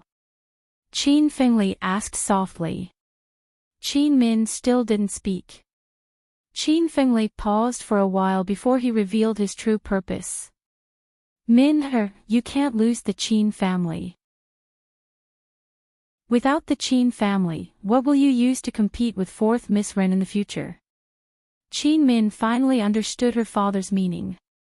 Her father said so much because he wanted her to help her useless younger brother to prevent the power of the Qin family from falling into her second uncle's hands. Qin Min sighed softly in her heart. Why didn't her father just say what he wanted to say? Why did he have to involve 4th Miss Ren? After all, her father didn't understand Gu Beiyue. Gu Beiyue didn't marry her to use the Qin family to restrain the Ren family. Moreover, Gu Beiyue wouldn't marry 4th Miss Ren just to win over the Ren family. If he wanted to control Medical City, there were many ways. As long as he was willing to be ruthless, no family could escape from the palm of his hand. As for the marriage, until now, she only knew that he didn't know why he was marrying her, but she didn't know why he was marrying her. For example, after getting along with him, she paid attention to everything, but she only knew what he didn't like, but she didn't know what he liked. Since her father saw Gu Beiyue this way, the Ren family must also see Gu Beiyue in the same way. The purpose of Gu Beiyue's trip this time wasn't to win over anyone, but to abolish all the family's privileges and the medical school's monopoly on the medical world. In other words, Gu Beiyue's trip this time was to hand Medical City over to the imperial court and the Long Fei Yi. That day, Gu Beiyue didn't punish the Elders' Council in public, but delayed it. In the past few days, Gu Beiyue had secretly sent people to spread the news that he was going to reform all the systems of the medical school. He was going to hand over all the major powers of the medical school's teaching, grading, and granting of medical qualifications to the imperial court. Gu Beiyue ordered people to spread the news to test everyone's reaction. Since her father was imprisoned here, he naturally hadn't heard about this. Qin Min didn't say much and only said, "Father, no matter who is in charge of the Qin family, as long as they can carry forward the Qin family's acupuncture technique and heal the wounded and dying, they will be worthy of our ancestors." The dean is a smart person and will not treat the Qin family unfairly. Min, Qin Fingli was anxious. Qin Min smiled. Father, I will ensure that you have enough food and clothing in prison. If you need medical books, just tell the jailers and they will find them for you. Father's medical skills are superb and can cure countless illnesses. I hope that father will keep his heart in the forest and ignore right and wrong disputes. Min is already married and can't bear such heavy responsibilities. Brother is still young and his medical journey is long, so he still needs father's guidance. Father, take care. After Qin Min finished speaking, she called Xiaoyao to send her away, leaving Qin Fingli stunned in place and unable to recover for a long time. He didn't know if Qin Min wanted to say these words to him herself or if Gu Beiyue had asked her to warn him. However, he understood the knack of these words. He had lost his position as the head of the family, his title as the medical sage, his power, and his wealth. However, he didn't lose his medical skills. He could still treat illnesses and save people, and he could still impart his medical skills. The Qin family's biggest bargaining chip was his medical skills. After leaving the prison, Qin Min didn't go back immediately. She and Xiaoyao went to the south of the city and were about to enter an inn. Unfortunately, they didn't walk far before they were surrounded by passers-by. Before she married Gu Beiyue, she often sneaked out of the Qin family and wore a veil to treat patients. Any inn in medical city could find many patients who couldn't find a famous doctor. At that time, she could go to 3 or 4 inns and see more than 10 patients. At first, those patients didn't believe her and thought she was a liar, but she always had a way to convince them. At this time, she was wearing a veil just like in the past. However, she was surrounded by passers-by before she even entered the inn. This was because they recognized her servant girl, Xiaoyao. Everyone surrounded her. Some were simply looking at Qin Min, some were incessantly asking questions, some wanted to take Qin Min as their master, and some even sought medical treatment. Ever since she saved the old man's life, she had become famous throughout the medical city. She was admired and respected by everyone. Some people even made her story into a nursery rhyme and sang it among the children, praising her for her stubbornness and unwillingness to submit to fate. One had to know that when she married Gu Beiyue with a crippled body, more than half of medical city was cursing her. Unscrupulous methods, seductive seduction, and premarital pregnancy. In short, she was almost treated as a vixen. This time, instead of saying that she became famous in medical city, it was more accurate to say that she made a name for herself. The happiest person was none other than Xiaoyao. However, this had nothing to do with Qin Min. She was a very interesting person who could live happily by herself. The comments of irrelevant people didn't affect her. Seeing more and more people gathering around, Qin Min whispered, "Xiaoyao, where's the carriage?" "It's in the alley up ahead," Xiaoyao quickly replied. "Then why aren't we leaving?" Qin Min asked in displeasure. She didn't like being surrounded and stared at like a monkey. Moreover, Gu Beiyue had spread the rumors, so many people in medical city were dissatisfied with him. As his wife, she'd be implicated as well. The more people gathered, the greater the danger. "Make way, make way. Please make way, we have urgent matters to attend to. Don't block the way. If you want to seek medical treatment, go to medical school. I'll arrange the time for you. Make way." Xiaoyao didn't think too much at first, but as more and more people gathered around, she became afraid. Chapter 13:13. Seeing that the situation was getting worse, Peonite suddenly shouted, "Get out of the way, you'll have to bear the consequences if you bump into them." She threw caution to the wind and pushed the young lady forward. Everyone moved aside, but they were reluctant to let them go and chased them into the alley. The carriage was parked in the alley, and it would be safer once they got on. However, Qin Min couldn't possibly get on the carriage herself in front of everyone, right? And Peony didn't have the strength to carry her up. The coachman was one of Gu Beiyue's men, and he was a 13 or 14-year-old youth. He couldn't carry Qin Min either. What should they do? Qin Min looked at Peony, and Peony looked back at Qin Min, both dumbfounded. The medical school was in the north of the city. Qin Min had just changed into a wheelchair when they arrived here in a carriage. Did Peony have to push her back? The youth saw that the situation wasn't right and whispered to Peony, "Hurry and get help. I'll hold them off." Peony didn't dare to move. Seeing Qin Min nod, she left. Qin Min didn't remove her veil. She lowered her head and didn't speak. The page boy stood in front of her protectively and shouted. "What are you doing? Disperse. Disperse. What are you looking at? How dare you be rude to the dean's wife? Are you rebelling? You, and the one beside you. What's his name? Which family is he from?" Everyone retreated when the page boy yelled at them. However, before they could disperse, a middle-aged man came forward. "My surname is Li Zhao. I've heard so much about the dean's wife. It's my great fortune to meet you today." Dean's wife. Before he could finish, the youth interrupted. "Dean's wife is resting. Please don't disturb her. Let's go." Li Zhao ignored the youth and continued, "Dean's wife, I've contracted a strange illness.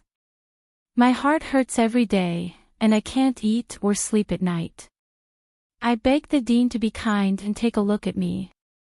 Qin Min saw his expression and knew that he was faking it. His health was very good. She wasn't stupid and didn't argue. She only said, "Go to the medical school. There'll be a medical assistant to arrange the time." Unexpectedly, Li Zhao suddenly clutched his chest and shouted, "Ouch, it hurts." Then, he knelt on one knee and pretended to be having difficulty breathing. "Dean's wife, save me. Save me. Lin Yu, take his pulse." Qin Min said lightly. The young man immediately stepped forward. After taking his pulse, he said, "Madam, his pulse is normal. There's no strange illness." Just as Qin Min was about to speak, Li Zhao rolled on the ground and cried out in pain. Qin Min ignored her. Just as she was about to let the other doctors take her pulse, a dissatisfied voice came from the crowd. "Io, how can a little medical apprentice see the focus of the illness? Madam, this is a matter of life and death. Hurry up and save her."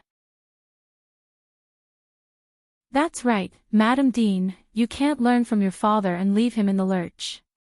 You're already in so much pain. Madam, a doctor has the heart of a parent. What is your heart made of?" Qin Min was slightly shocked. Only then did she realize that Li Zhao did not come alone. There was a group of people behind him. The newcomer did not seem to be friendly at all. If she were to personally take his pulse, who knows what would happen? Just as Qin Min was hesitating, a man suddenly stood out from the crowd. Qin Min recognized him. He was the fourth young master of the Wei clan, a fifth-grade fairy doctor. After taking Li Zhao's pulse, the fourth young master sneered. "A person who's not sick is pretending to be sick and making things difficult for Madam Dean on the street. What are your intentions?" "Io. Li Zhao was still curled up on the ground, groaning in pain. How can a strange illness be so easily diagnosed? Otherwise, he wouldn't have to beg Madam Dean. The people of the Qin clan are all the same.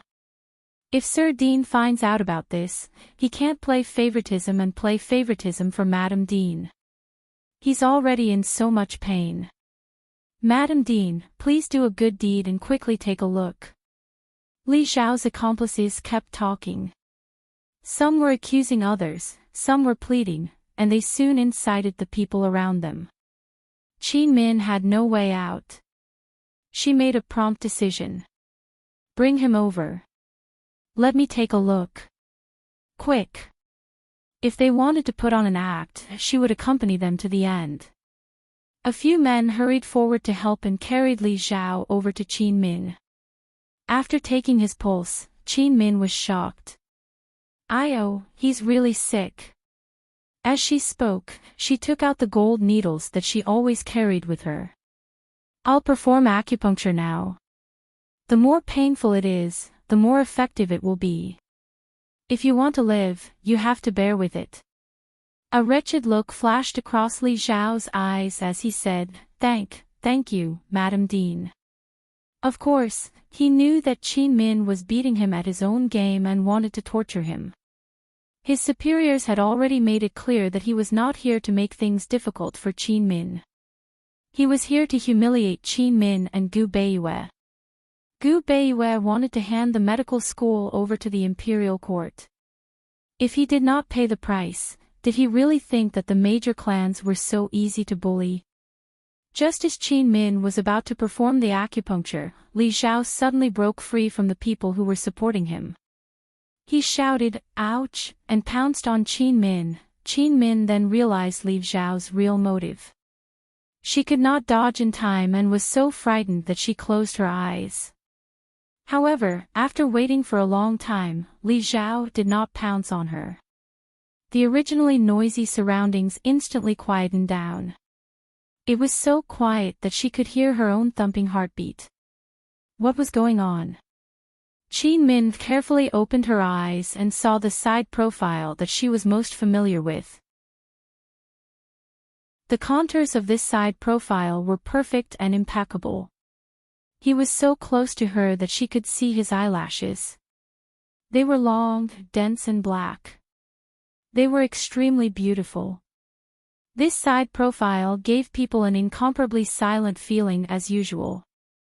However, it did not have the usual gentleness and was only penetrating coldness. Regardless of whether he was cold or warm, in any case, he was here. He was Gu Beiyue. Her heart instantly calmed down. Gu Beiyue bent over in front of Qin Min. With one hand behind her back, he used the other hand to grab Li Xiao's neck and easily blocked Li Xiao's entire body. The surroundings were completely silent. No one clearly saw how Gu Beiyue had arrived. They only felt that this dean had appeared out of thin air. Li Xiao was the most surprised. He was clearly about to pounce on Qin Min. He clearly could have pounced on her and pressed her on top of him. He could have used the excuse of being sick to get up. Who knew that Gu Beiyue would rush over so quickly? After all, they had been following Qin Min when she was sent to prison. They had also sent people to find out that Gu Beiyue was giving a lecture. Li Xiao was so frightened that he did not dare to move or speak. He was afraid that Gu Beiyue would tighten his grip and take his life. In the silence, someone suddenly shouted, "The dean is here. He's saved, he's saved." Once this was said, Li Xiao's accomplices slowly regained their senses. "Dean, hurry up and take a look." This person was in so much pain that he was rolling on the floor. That's right, that's right. He's really lucky that the dean came personally. Now, does it still hurt? Gu Beiyue's voice was as gentle as ever, but he still held Li Xiao's neck and did not let go.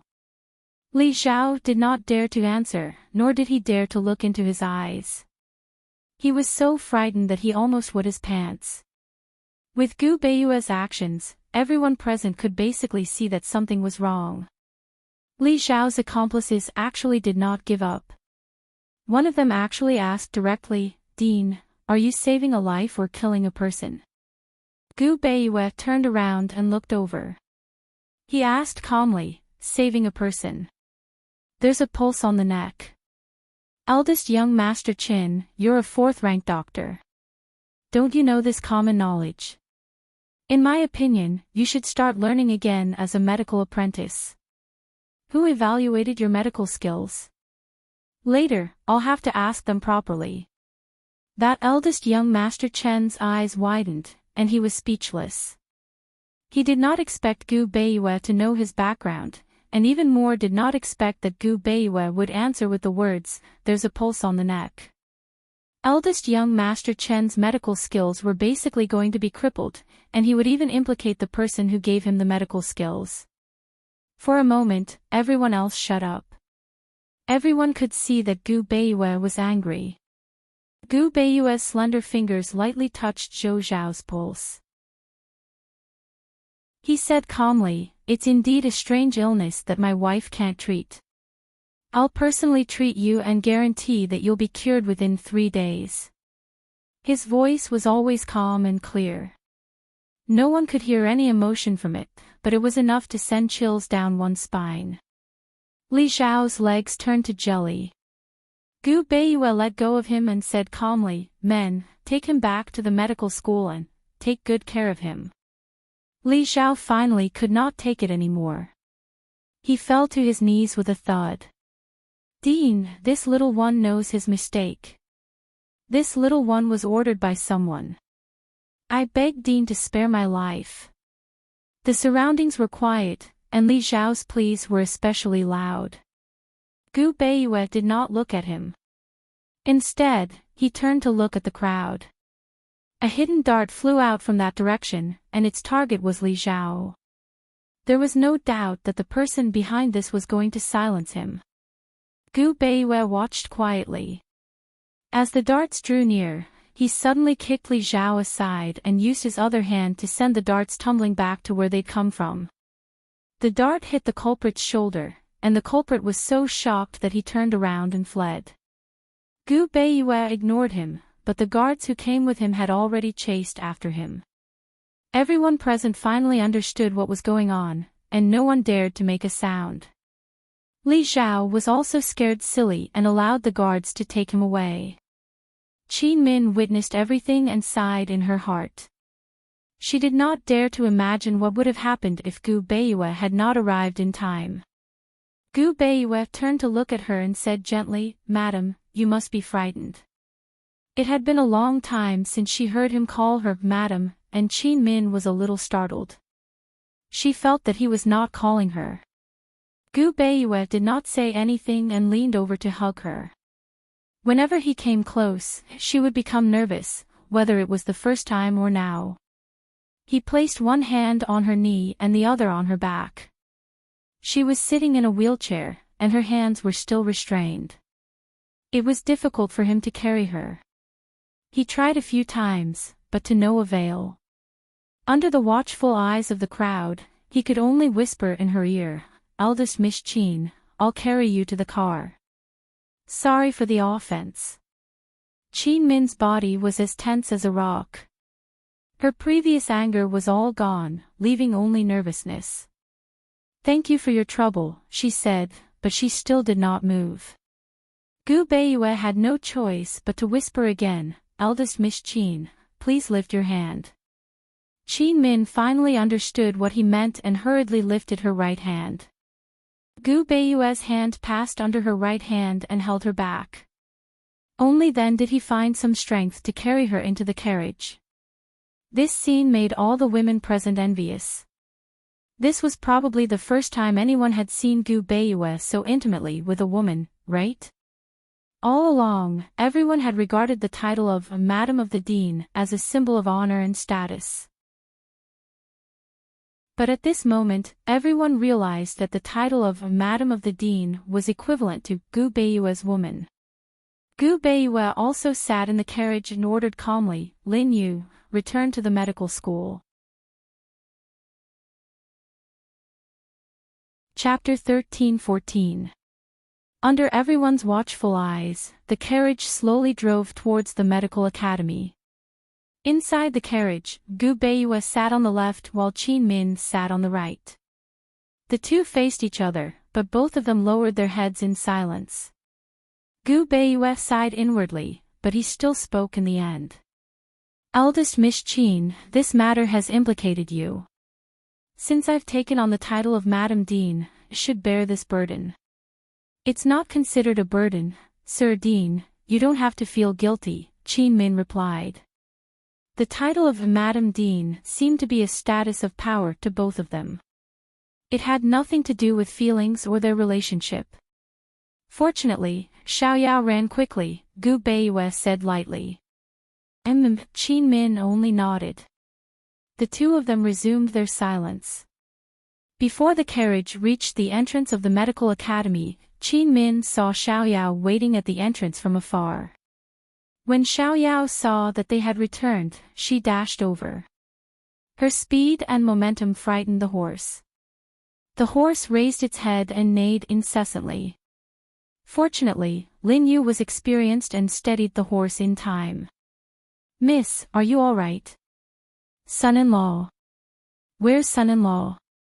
Xiaoyao asked anxiously. Qin Min looked from the window and said unhappily, what are you making a fuss about? Isn't he back now? Xiaoyao was stunned, then her little face immediately bloomed into a brilliant smile. Yes, yes, yes. This servant is making a mountain out of a molehill. It's son-in-law who can settle any matter as big as the sky. Miss, you should bring son-in-law with you when you go out next time. With him around, those people on the road won't even dare to look at you. Qin Min couldn't be bothered with Xiaoyao. Instead, it was Gu Beiyue who looked over. Xiaoyao didn't expect this and was so frightened that she lowered her head and shut her mouth. Actually, Gu Beiyue didn't mean anything else and just looked over casually. He said, Lin Yu, bring the wheelchair over. He was about to tell Qin Min to speak, but Qin Min beat him to it. Sir Dean, there's no need to trouble yourself. I want to go back to the Qin residence to stay for a few days. Let Lin Yu send me over. I won't go down. Gu Beiyue thought for a moment and said in a low voice, that's fine. It's time to settle the Qin family matters. Okay. Qin Min still nodded. Gu Beiyue hesitates for a while and finally makes up his mind. Miss Qin, I'm afraid that the medical city will be in chaos soon.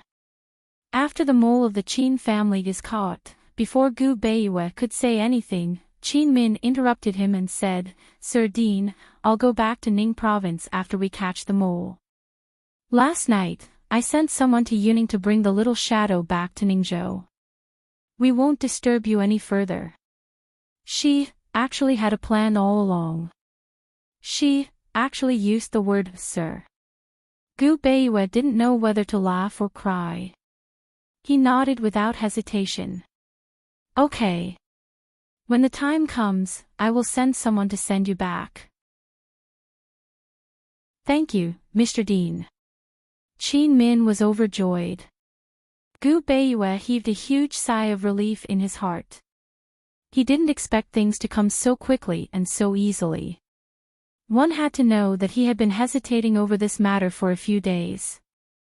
Xiaoyao was called into the carriage, and the three of them went to Qin Manor together. Xiaoyao didn't know what had just happened, but she didn't dare to act rashly when she saw that the young miss and the young master were silent. After all, the look that the young master gave her just now made her tremble with fear. When they were about to reach the Qin Manor, Gu Beiyue opened his mouth to talk to Qin Min about how to catch the mole. Unexpectedly, Qin Min refused and said that she wanted to deal with the Qin family's domestic affairs behind closed doors. Since she had already said that, Gu Beiyue didn't insist and only told Qin Min to pay attention to her own safety. When they arrived at the Qin Manor, Gu Beiyue personally carried Qin Min out of the carriage. Just as Gu Beiyue placed Qin Min in the wheelchair, Qin Min said indifferently, Sir Dean, this is probably the best time to trouble you. Gu Beiyue didn't stop moving, but his heart was slightly startled. After he got up, he still couldn't help but sigh softly. He didn't know when he started to sigh in the face of Qin Min's various matters. He also didn't know how many times he had sighed because of her. Towards a person, he couldn't love or hate them, he couldn't accept them or reject them, he couldn't make up for them or hurt them. There was only helplessness. Gu Beiyue looked up at Qin Min and said indifferently, "Eldest Miss Qin, you don't have to be so polite." The Qin family didn't expect that Gu Beiyue would personally send Qin Min back, nor did they expect that Qin Min would stay in the Qin manor for a few days. Just as the husband and wife returned to Qin Min's boudoir, the Qin family members all surrounded them. After a while, Qin Min's married younger sisters all rushed back with their families. After Qin Min's legs were crippled, she became the biggest joke in the family. Not to mention the second branch, even her younger sisters looked down on her. She asked Xiao Yao to block everyone at the door and not let anyone in. "Miss, this servant told them that you were tired and wanted to rest, but they still didn't leave." "Young master, he mumbled that he wanted to see young master. He wanted young master to let old master out," Xiao Yao said helplessly. "Go guard outside and tell them that young master also wants to rest, so tell them to disperse. If they disturb young master, they'll bear the consequences," Qin Min said ruthlessly. Xiao Yao was shocked, but thinking about it, with Mrs. Current status, it wasn't a big deal to tell those people outside. Thus, she left happily. "Young master, miss, rest at ease. This servant will keep watch outside. No one can enter." Xiao Yao closed the door and left, leaving behind an awkward atmosphere. Gu Beiyue, who was sitting at the side, only then did he realize that this was Qin Min's boudoir. He stood up and listened to the movements outside. Just as he was about to speak, Qin Min said, "We can't go out now. It's rare for us to come to the Qin manor, so we should at least have a cup of tea before leaving. Sir Dean, please follow me." As Qin Min spoke, she walked into the inner room. Gu Beiyue didn't move from his spot, hesitating. This boudoir was divided into an inner and outer room. The inner room was the bedroom, and the outer room was the study room. The middle was separated by heavy hanging curtains. Gu Beiyue had privately looked for Qin Min before the wedding, so it wasn't his first time entering this boudoir. However, he had always stopped at the outer room and had never set foot inside. Moreover, Qin Min said that she wanted to treat him to tea, but the tea house was on his right and not in the inner room. Qin Min waited for a long time. Seeing that Gu Beiyue didn't follow in, she came out to urge him. She said jokingly, "Sir Dean, are you afraid of entering the tiger's den? I'm not a tiger that can eat you." Only then did Gu Beiyue realize Qin Min's ulterior motives. He smiled and followed her inside. The inner room wasn't big. There was only a bed, no tea house, and no extra chairs. This made him feel rather awkward and he could only stand. Qin Min personally lowered the hanging curtains. Once the hanging curtains were lowered, the room seemed even smaller. A man and a woman in the same room. Perhaps it was ambiguous, or perhaps it was awkward. In any case, Gu Beiyue gradually felt uncomfortable. He said indifferently, "Eldest Miss Qin, if you have something to say, you can say it now." Qin Min didn't reply. She actually sat on the bed. With one hand on the bed, she hooked her finger at him with the other, indicating for him to come over. Not to mention her coquettish actions, just the seductive smile on her face was enough to make many men restless. However, to Gu Beiyue, this scene was only a shock.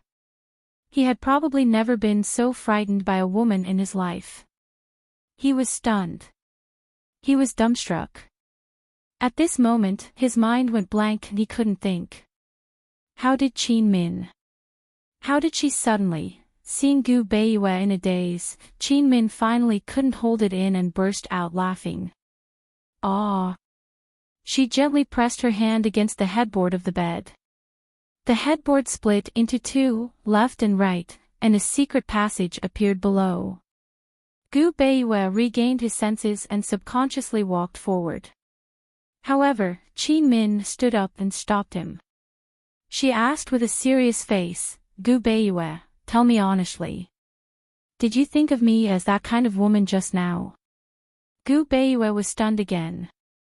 This was the first time Qin Min had called him by his name. He didn't know why, but when Qin Min called him that, he had a feeling that Qin Min was a different person. She was clearly someone he was familiar with, but at the same time, she felt very unfamiliar. For a moment, he didn't know how to answer her. Qin Min stared at him sternly.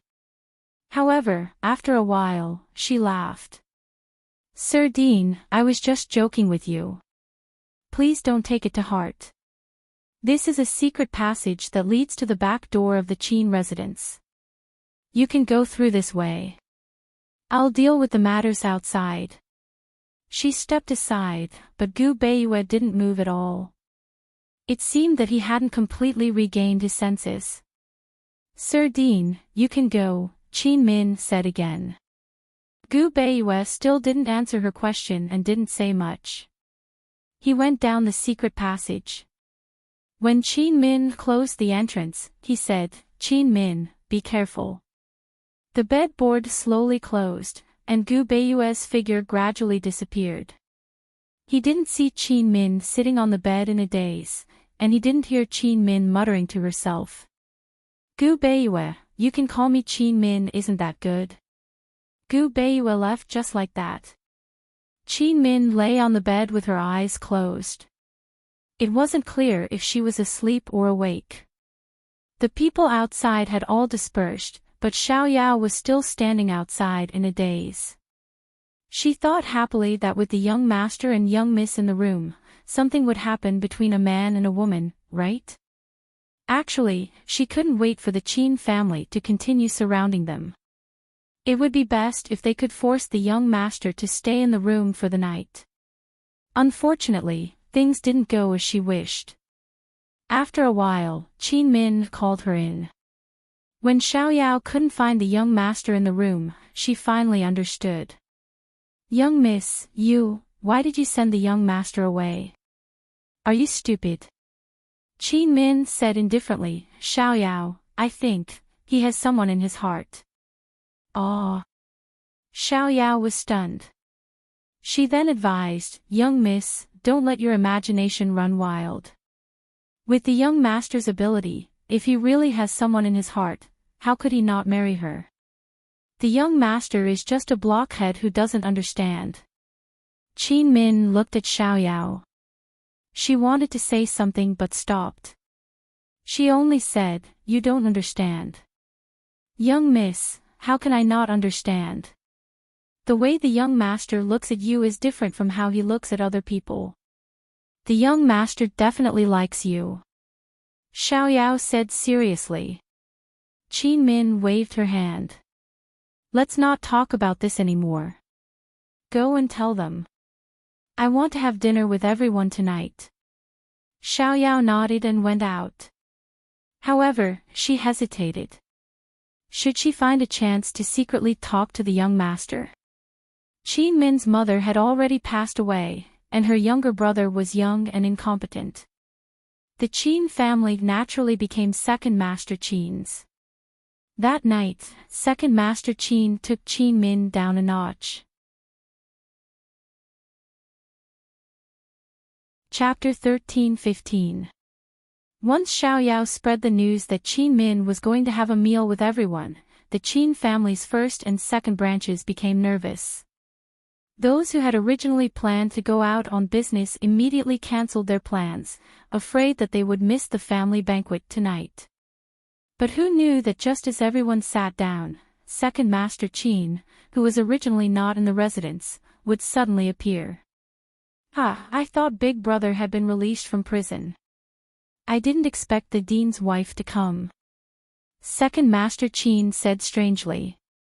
Although he was wary of this dean's wife, he couldn't care less when he thought of the possibility that she was back to help his younger brother fight for power. No matter what, he didn't want to lose the position of the Qin family's head.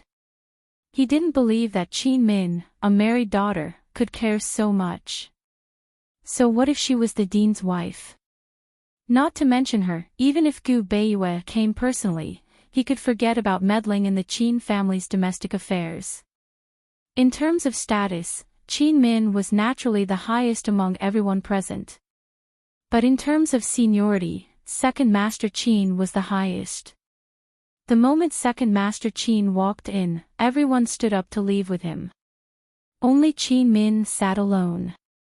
After everyone left, Qin Min said lightly, "Second uncle, it's inconvenient for Min to move around. Sorry for the lack of manners." Second Master Qin didn't stand on ceremony and only said 3 words, "It's fine." Xiaoyao stomped her feet in anger. Unfortunately, she didn't dare to be impudent in the Qin family's territory. She had grown up in the Qin family and knew the Qin family's rules. She also knew this second master's temper. Qin Min only smiled and didn't say anything else. She had dinner with everyone tonight and didn't intend to say anything. The more one spoke, the more mistakes one would make. If one didn't speak, one would be at a loss. With her current status, if she didn't say anything during the meal, it would be enough to make everyone lose sleep for an entire night while they pondered over her thoughts.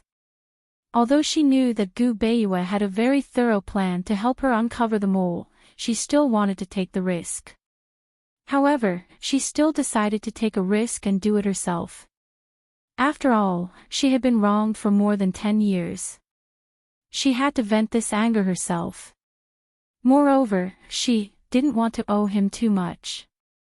Qin Min originally thought that Second Master Qin would sit down and eat with everyone. But unexpectedly, Second Master Qin actually sighed. Sigh. I've been busy outside these past few days. Unfortunately, I still can't bail Big Brother out. It's even hard to see him. Second uncle is old and can't do much. I have a few things to tell you. Father, did something happen? Qin Jingyuan asked anxiously. Second Master Qin didn't answer. He walked to Qin Min's side and said in a low voice, "Madam Dean, this matter is related to Big Brother's imprisonment. You should avoid suspicion." As soon as he said this, everyone looked over. Qin Min's younger sisters and brothers-in-law did not say anything. Only her younger brother, Qin Chongqing, said angrily, "Second Master, do you think my sister is an outsider?" "Hee, the dean's wife is the same as the dean. She is fair and impartial, placing righteousness before family. Chongqing, don't make things difficult for your sister." Second Master Qin sneered. "Father, it's inconvenient for Madam to move around. Why don't we go next door and talk?" Qin Jingyuan asked. "Sure," Second Master Qin said politely. "Then I'll have to trouble Madam Dean to wait for a moment." With that said, he walked to the side hall with his son. As soon as they went over, the people from the second branch immediately followed. Qin Min's 3 younger sisters looked at each other. They were clearly tempted, but her younger brother sat there angrily and didn't move. Qin Min didn't say a word and scooped soup to drink. It had to be said that this second uncle of hers gave her a great show of strength. His actions seemed to be embarrassing her, but in fact, he was testing her. He was also making things difficult for her and forcing her. To put it bluntly, he was sowing discord between her and her siblings. Qin Chongqing finally couldn't hold back and asked loudly, "Sister, you're just going to let them bully you?" As soon as he said this, the 3 younger sisters and brothers-in-law all looked at Qin Min, waiting for her answer. Second uncle was already so ruthless. Wasn't Qin Min going to refute? Wasn't she going to express her stance? Didn't she come back to discuss how to save her father with everyone? Was she really going to be bullied like this by second uncle? Qin Min only said 2 words. "Eat." "Sister." Qin Chongqing slammed the table angrily. Qin Min was still indifferent. The 3 younger sisters exchanged glances again. Finally, second Miss Qin, Qin Jia, said, "Sister, what do you mean by not saying anything? Are you still holding a grudge against father for not nurturing you back then? As soon as second Miss Chin spoke, the other two immediately followed. Sister, you didn't come back to laugh at everyone, right? Alright, now that second uncle and his son are smug, you should be happy too. Sister, I didn't expect you to be so heartless. It's fine if you don't save father, but you won't even help your younger brother. You're too disappointing. Chin Min didn't want to save her father, and she also didn't want to help her younger brother fight for the position. This was because she knew that in the near future, the power of the family would disappear in the medical field and be replaced by true talent. Now, even if they fought until their heads bled, it would be futile.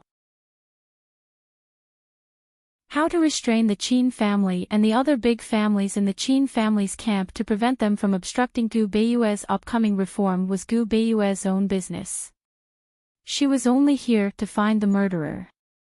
Letting her three younger sisters question her and her younger brother stare at her resentfully, Chin Min ate and drank her soup with a clear conscience. In silence, she waited for the murderer to lose his patience. Back then, she didn't just show her talent, but her legs were crippled by the murderer. Today, she became the wife of the dean and showed her shocking talent. Now that she returned to the Chin family, how could the murderer sit still? Back then, the murderer had a reason to harm her. Today, he had even more reason to harm her.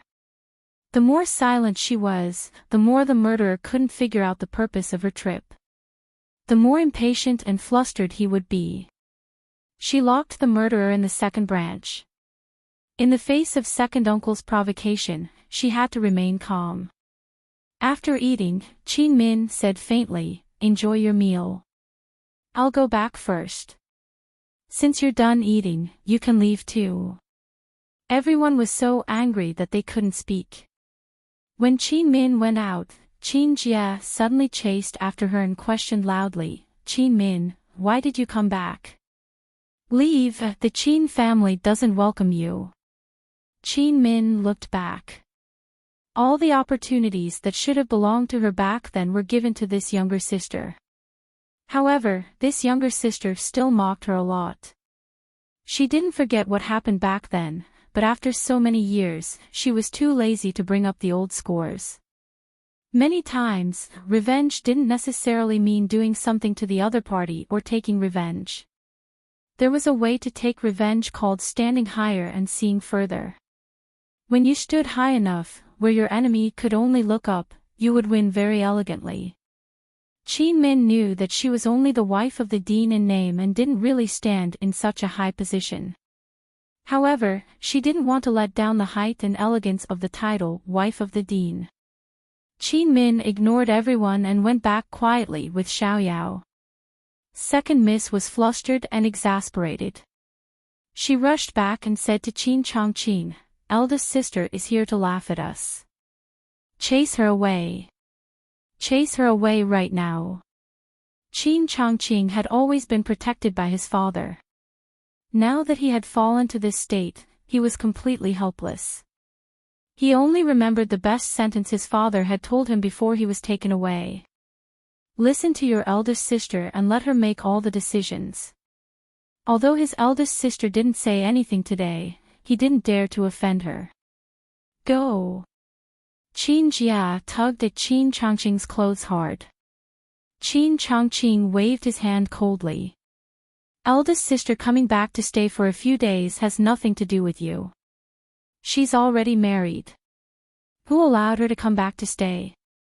Only God knew how much Chin Jia disliked Chin Min. She retorted angrily. "Then, don't you come back every day?" Chin Chongqing muttered. "You." Chin Jia was furious. She stomped her feet and pulled her husband, saying angrily, "Yes. I still want to stay today. I'll stay as long as she stays." As soon as she left, although the other two sisters didn't say anything, they immediately left with her. The three sisters were clearly in cahoots. In the huge hall, Enchanting was the only one left in front of a table full of fine wine and delicacies. He had no appetite and left after sitting for a while. After they left, Qin Fengxian, Qin Jingyuan, and the others came out one after another. Qin Jingyuan sneered as soon as she came out. She was about to speak when Qin Fengxian stopped her. He let the others eat and took Qin Jingyuan out. As soon as they left, Qin Jingyuan said impatiently, "Father, what exactly is Qin Min selling in her gourd?" Qin Fengxian sneered, "I'll see how long she can stay." "Father, there's no way she won't help Qin Changqing." What should we do?" Qin Jingyuan was most worried about this matter. Qin Fengxian said unhappily, "How many times have I told you? You can only achieve great things if you keep calm." As long as Qin Fengli was sent out of Medical City and truly became a medical slave, the people in the clan would immediately propose to establish another family head. Qin Changqing's medical skills were simply not qualified. He didn't believe that Qin Min could support Qin Changqing in a short period of time. What he needed to do now was to let Qin Min deal with him directly. Over the years, he had made many achievements in medical skills. He also did his best to save people and didn't leave any evidence behind. He really wasn't afraid that Qin Min would deal with him.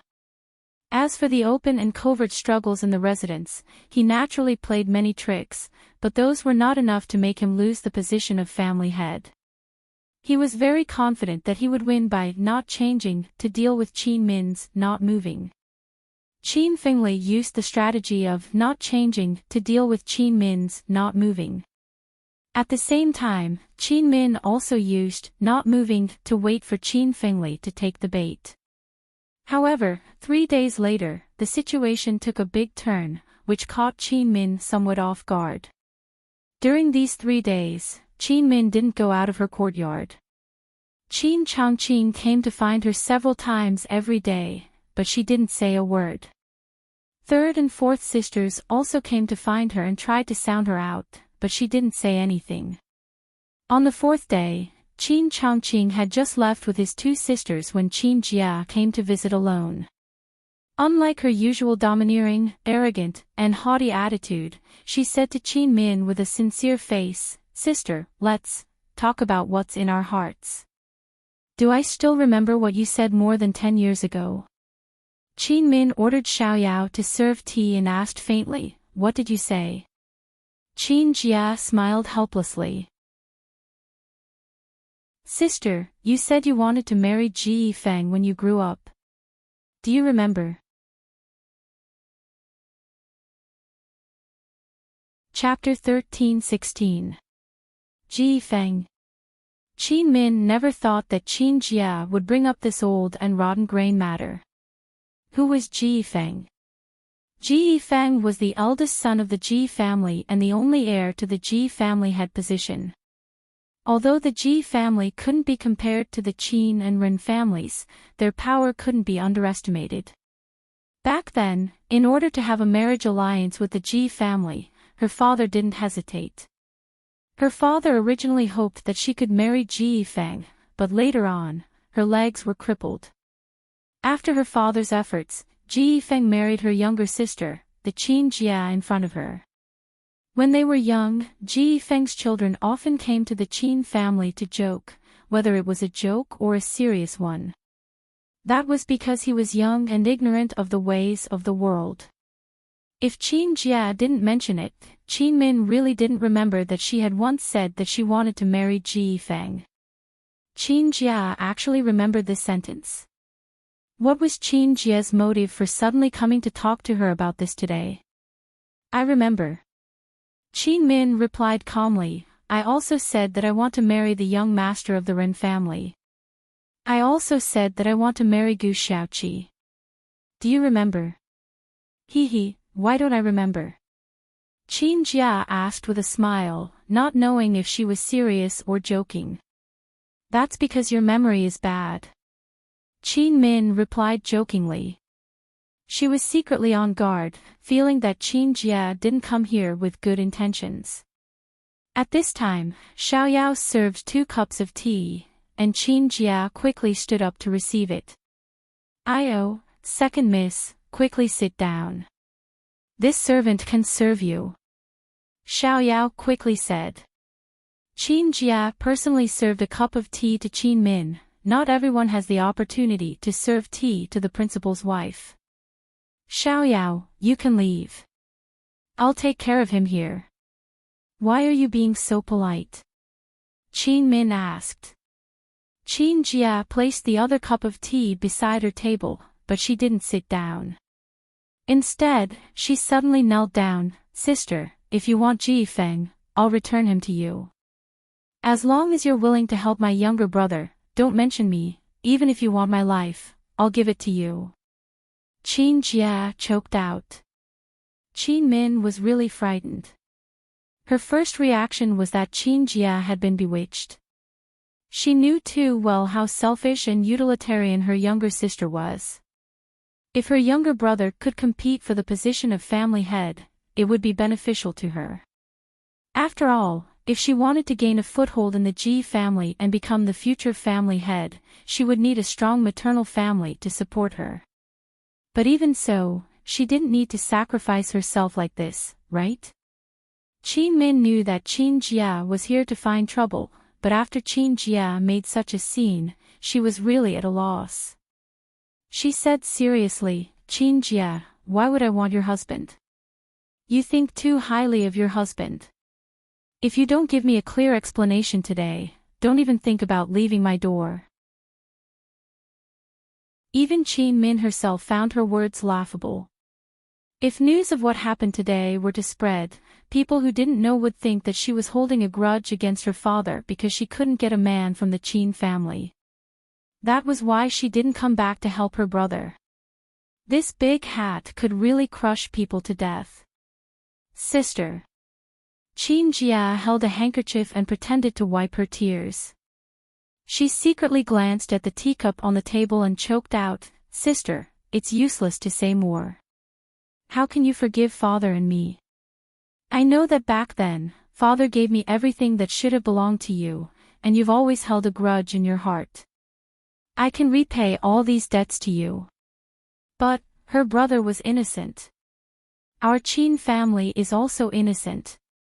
If second uncle obtains the position of family head and takes control of the ancestral medical books, then what will happen to brother? What will happen to father in prison? "Sister." Qin Jia kept talking, and Qin Min was getting impatient. She casually broke the teacup, brushed away the tea leaves on the tea, and gently blew on it. She didn't intend to pay attention to her and let Qin Jia continue talking. She wanted to hear how long Qin Jia could talk. Seeing this, Qin Min picked up the tea, and joy flashed across Qin Jia's eyes. But who knew that just as Qin Min was about to speak, a sharp sound suddenly came from the side. "Squeak, eh. Little thing." Qin Min put down the blanket and looked in the direction of the sound. Qin Jia was stunned. She didn't even care if Qin Min drank the tea and suddenly screamed, "Ah, there's a rat." There were many people who were crazy about rats, and Qin Jia was one of them. Just as Qin Jia screamed, Little Thing flew in from the window and jumped onto the tea table.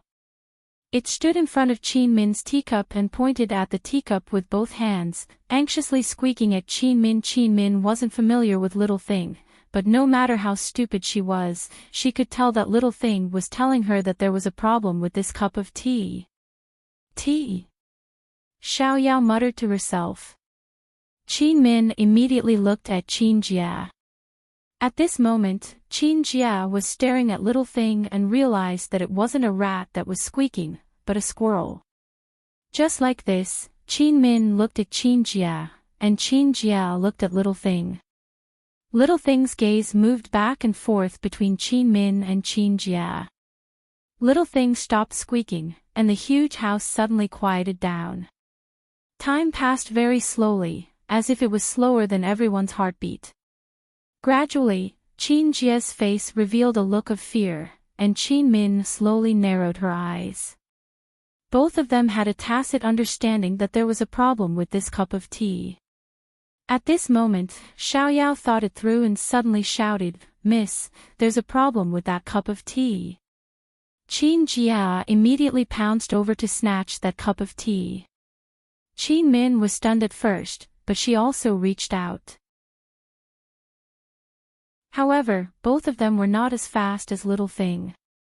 Little Thing suddenly picked up the teacup and jumped to the side. It propped both hands on the cup and lay down, staring at Qin Min and Qin Jia with wide eyes. That gaze was as ferocious as it could be. It was clearly warning them not to snatch it. Seeing that Qin Min and Qin Jia didn't move, Little Thing hurriedly lowered its head and took a big sip of tea. However, the tea was too hot, and it immediately spat it out. As it blew, it was wary of Qin Min and Qin Jia. That sneaky and cautious look was especially funny. However, whether it was Qin Min, Qin Jia, or Xiaoyao, they couldn't laugh. This was because Qin Min and Xiaoyao both knew that Little Thing's favorite food was poison. Unless it was a very delicious food, Little Thing wouldn't care about it. The cup of tea that Xiaoyao brewed was just ordinary black tea. How could Little Thing fight over it? There was no doubt that this tea was poisoned. And highly toxic at that. Qin Jia finally realized that the little squirrel in front of her was the poison beast that had been sitting on the headmaster's shoulder all day long. "There's poison in the tea. You poisoned it." This time, it was Qin Min herself who spoke. Xiaoyao couldn't have poisoned it. Qin Jia had just drunk that cup of tea, so she was the one who poisoned it. "I didn't." Qin Jia immediately denied it. "You poisoned it with lethal poison. Where did you get it from?" Qin Min demanded angrily. The only thing that could make Little Thing so anxious was lethal poison, and a very rare one at that. If it was any ordinary poison, Little Thing would have kicked it over long ago. Ever since the poison sect was rehabilitated and 100 Poison sect was taken over by the Empress, ordinary poisons were hard to buy, to say nothing of a lethal poison like this. Even the three-way black market only sold ordinary poisons. Qin Min had a very bad premonition, but she didn't dare make any guesses. Qin Jia was extremely flustered. She stood up and pointed at Xiaoyao. It was her, she brewed the tea. She poisoned it. I don't know anything. Qin Min made a prompt decision. Xiaoyao, go and find the son-in-law. Xiaoyao immediately ran out, but the guilty Qin Jia couldn't take it anymore and pulled her back. You're not allowed to go. Xiaoyao struggled free. As a servant girl, she was naturally stronger than a noble young miss. She shook off Qin Jia's hand and ran out. Qin Jia immediately chased after her, but she stopped at the door. A moment later, she turned back into the room and closed the door behind her. Qin Min sat in her wheelchair, looking at her with cold eyes, her expression cruel. Qin Min, since you're so heartless, don't blame me for disowning you as my sister. As she spoke, she walked towards Qin Min step by step. Qin Min was extremely shocked. She did not expect her own sister to be so vicious.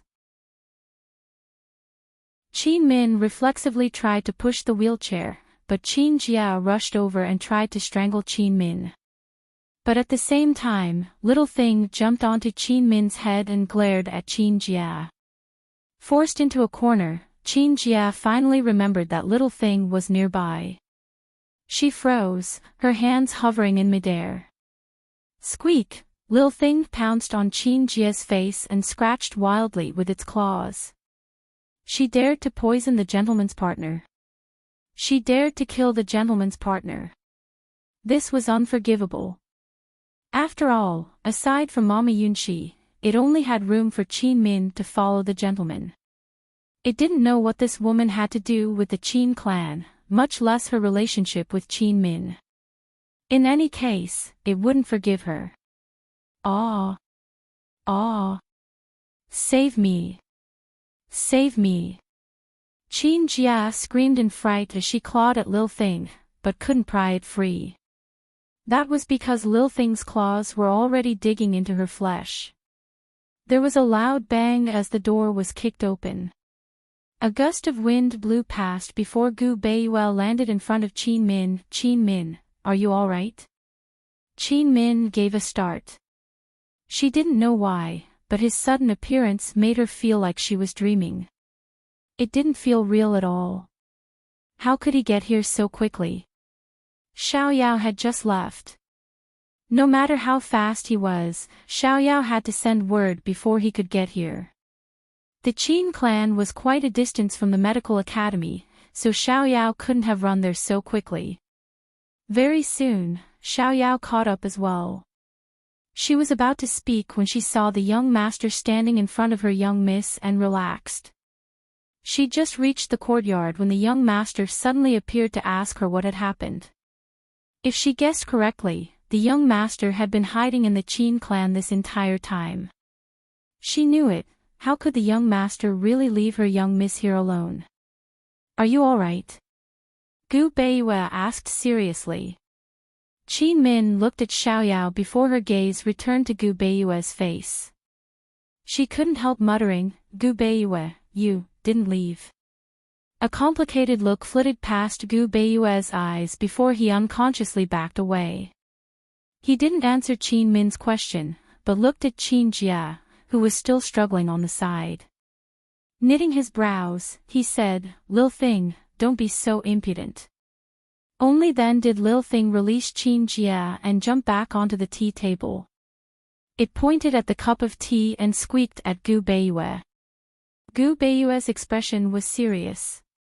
Qin he had only said one word when Qin Min interrupted, husband. Chapter 13-17.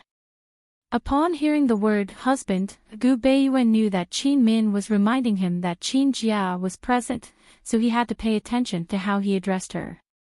Madam, don't be anxious. He said mildly, first, tell me what exactly happened. Qin Min then told Gu Beiyue everything that had happened. Qin Jia's entire face was ruined. She didn't say a word and just curled up at the side, crying non-stop. Since Gu Beiyue was here, she knew that she couldn't escape this calamity. Gu Beiyue ignored Qin Jia. Seeing that the little thing was about to finish the cup of tea, he hurriedly stopped it. Qin Min's analysis was right. For the little thing to be so greedy, the poison in this cup of tea was definitely not ordinary. Where was Qin Jia going to find such a rare poison? Although he didn't say it out loud, he had the same bad premonition as Qin Min. He carefully took the teacup. Seeing that there was still some tea at the bottom, he said, Xiaoyao, go get a good bottle. Okay. Xiaoyao was overjoyed and soon found a clean little medicine bottle. Gu Beiyue carefully poured the medicine into the porcelain bottle, closed the cork, and casually put it in his sleeve without saying anything. The little thing stood at the side, greedy, but it didn't dare to complain. If the young master wanted it, it wouldn't snatch it even if it was greedy. After putting away the things, Gu Beiyue sat down and asked mildly, Madam, how do you plan to deal with this matter? Before Qin Min could speak, Qin Jia suddenly looked up and said angrily, What right do you have to say that I poisoned it? Which eye of yours saw me poison it? What right do you have to say that the tea was poisoned? You're slandering me. That's true. Without sufficient evidence, we can't convince the Ji family. Husband, she's not only the daughter of the Qin family, but also the young mistress of the Ji family, Qin Min said seriously. These words were to remind Gu Beiyue that he could use this matter to pressure the Ji family. At the same time, it was to remind Qin Jia that if the Ji family knew about this matter, she would be finished. A trace of fear flashed across Qin Jia's eyes, but but she remained stubborn to the end. I didn't poison it. Without evidence, I won't admit it even if I die. Qin Min said mockingly, Qin Jia, if you didn't go down and just choke me to death, there wouldn't be so much trouble. Just you wait, I will definitely convince you. The mistress in Yuning City will personally appraise that cup of tea. I didn't do it, so I'm not afraid. Qin Jia answered without hesitation. Both Qin Min and Gu Beiyue were stunned by his words. If they were only suspicious before, they were now very sure that the person who poisoned Qin Min back then was Qin Jia. Qin Min stood up in shock. Qin Jia was dumbfounded when she saw Qin Min stand up. Qin Min, no. Impossible. No. Qin Jia screamed and stepped back until she hit the wall. She was stunned and couldn't believe her eyes. You were the one who poisoned me. Qin Min was furious. She strode up to her and raised her hand to give her a tight slap. As expected of my biological sister. You. When did you? Qin Jia was so shocked that she couldn't speak. The reason why she was so confident and dared to poison Qin Min was because she had already tried it.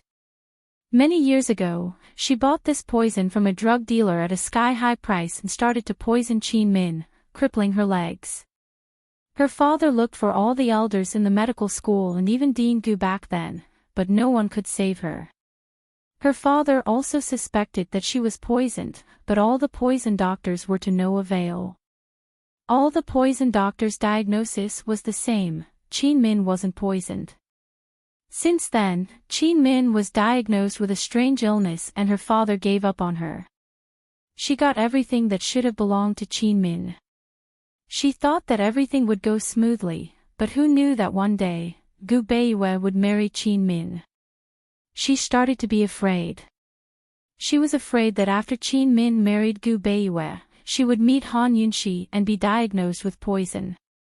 From the time Gu Beiyue sent people to ask for her hand in marriage to the time Qin Min married Gu Beiyue, she locked herself in her room every day.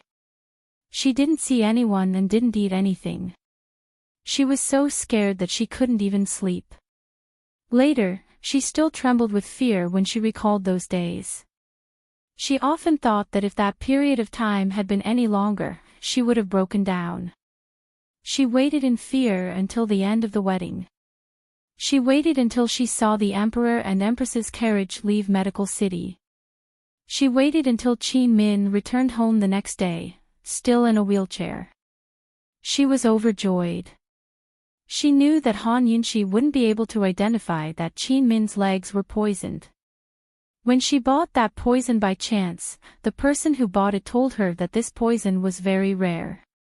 If she didn't know the truth, she definitely wouldn't be able to identify it. She found that after she survived this ordeal, her conscience was at ease. But who knew that such a big change would happen to the Qin family? Qin Min had such good medical skills and was in the limelight as soon as she returned to Medical City. On the night that Qin Min saved that old man, her husband, the eldest young master of the Ji family, Ji Yifeng, got drunk and refused to return home no matter how she persuaded him. He even grabbed her hair and told her that he regretted marrying her. He said that even if Qin Min's legs were crippled, he wouldn't mind. He said that she was the one who seduced him back then. Perhaps, from that moment on, she went crazy. When Ji Yifeng was drunk on the bed, she searched for the remaining poison like a madwoman. She only had one thought, and that was to kill Qin Min. Qin Min's body was already poisoned. As long as she used up the remaining poison, Qin Min would definitely die when the toxicity reached a certain level. Qin Jia, do you really think that the Empress didn't see the poison in my legs? Let me tell you, I stood up on the day of my wedding. The person who detoxified the poison was Her Majesty. Qin Min said coldly, Qin Jia, you disappoint me too much. Qin Jia was speechless and Qin Min didn't want to pursue the matter. She said to Gu Beiyue indifferently, "Husband, send the tea to Her Majesty." The daughter-in-law of the Ji family murdered the wife of an official of the imperial court. This is a serious crime. This was already a big deal in the medical city. If it escalated to murdering the wife of an official of the imperial court, when Her Majesty personally appeared, there would be no room for redemption. Qin Jia then realized that not only would she have to pay the price for this matter, but the entire Ji family and even the Qin family would not be spared. The first to be implicated would definitely be her husband, Ji Yifeng. That person whom she had loved deeply since she was young. "No!"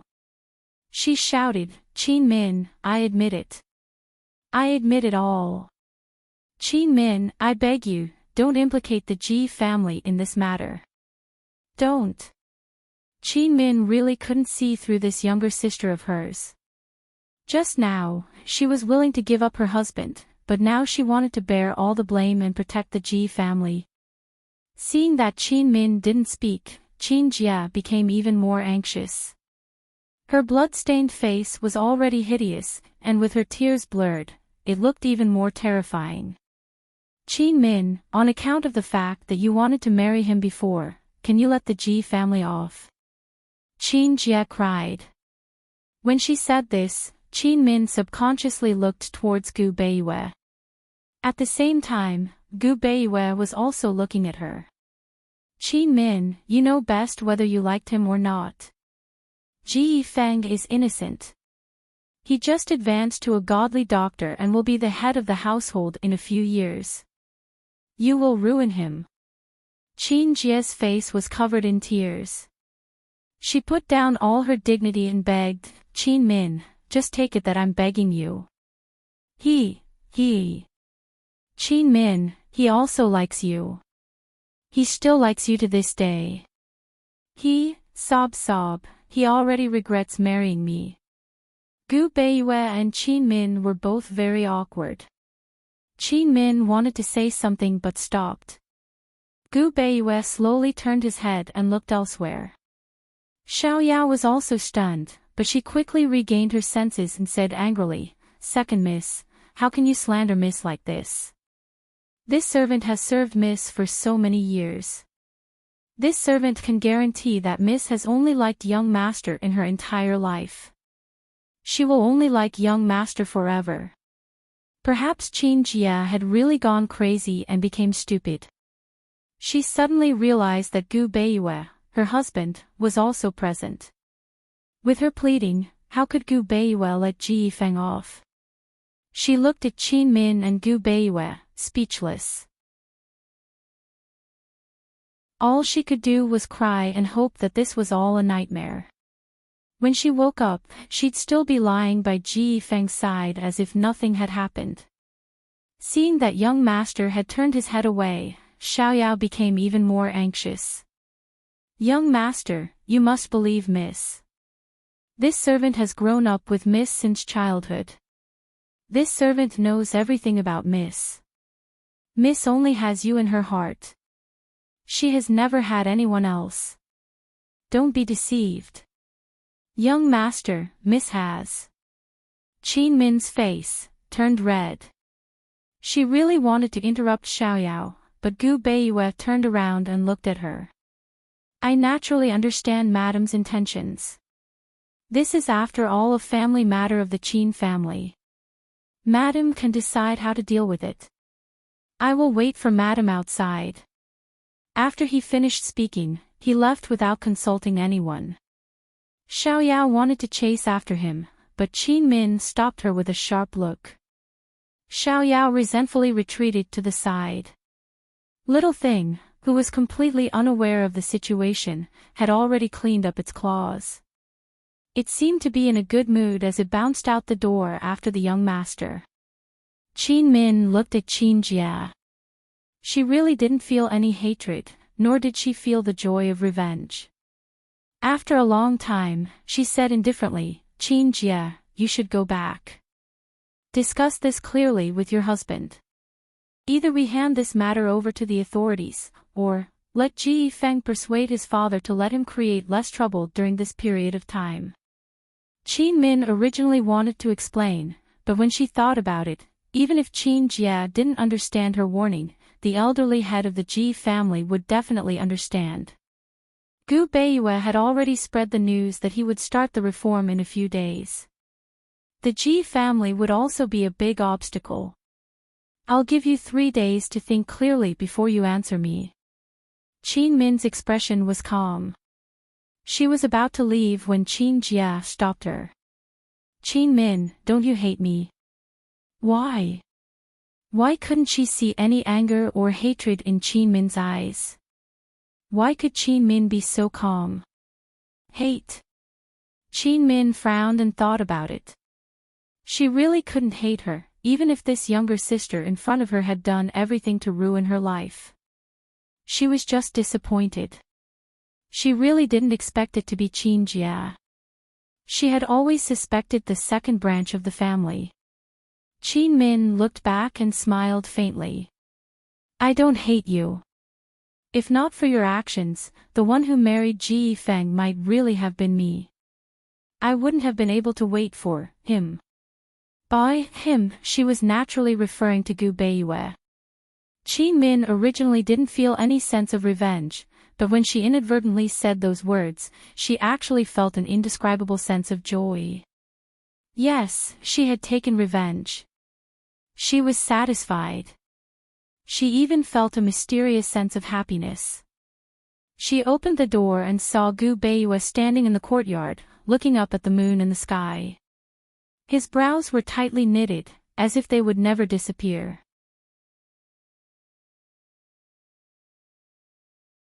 Chapter 13-18. What was it that hid Gu Beiyue's heart that had been calm for so many years? What kind of sorrow was that frown on his handsome brows? If even he couldn't resolve it, then who else could?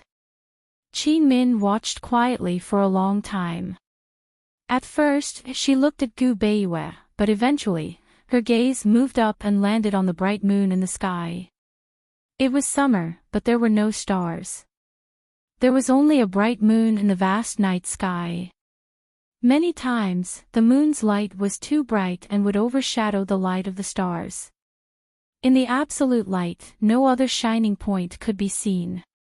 Qin Min walked over. Gu Beiyue was a vigilant person, but he didn't notice her until she was standing behind him. He turned around and saw Qin Min, and his heart skipped a beat. It had been a long time since he had been so absent-minded. His heart was in turmoil, but his face was still gentle and calm. He asked mildly, "Eldest Miss Qin, have you settled the matters in the house?" Qin Min looked up at the moon and asked mildly, "What were you looking at just now?" She didn't call him Grand Tutor, nor did she call him Gu Beiyue. This was the first time she spoke to him without addressing him. Gu Beiyue was not used to it, but Qin Min asked again, "Have you been at Qin Manor all this time? Otherwise, how could you have rushed over so quickly?" Qin Min looked back at him and stared straight into his eyes. She continued, "Aren't you very busy?" Qin Min asked 3 questions in a row. Actually, she was afraid that he would answer. However, there was a limit to her questions, and she couldn't finish them all. She waited and smiled as she looked at him. "Gu Beiyue, since you didn't leave, then give me a reason to stay." A reason to stay in Medical City. Gu Beiyue's brows didn't relax. Instead, his brows furrowed more and more as Qin Min asked one question after another. Qin Min had the urge to reach out and smooth it out. However, she endured it in the end. She knew very well that she couldn't smooth out his brows. She also knew that only he could smooth out his worries, his hesitation, and his worries. Gu Beiyue hesitated for a long time.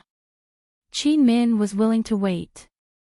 Even if he hesitated for a day, a month, or even a year, Qin Min was willing to wait. He was afraid of being decisive.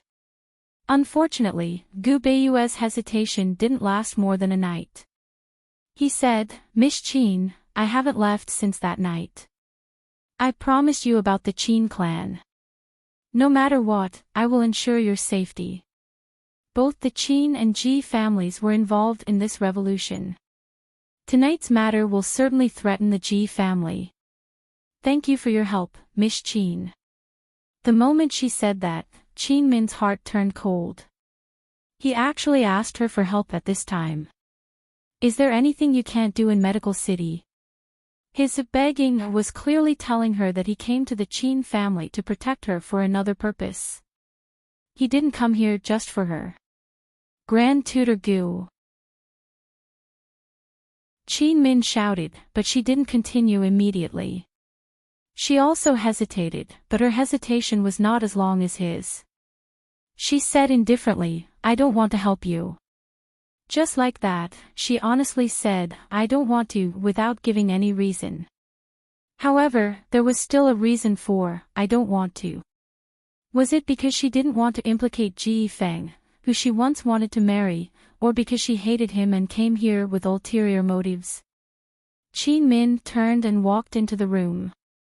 When she was about to enter, she turned back to look at Gu Beiyue. She said, the Qin family matter is over.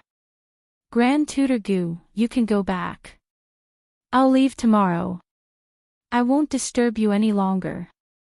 Qin Min's expression was calmer than his, and her tone was even more indifferent than his.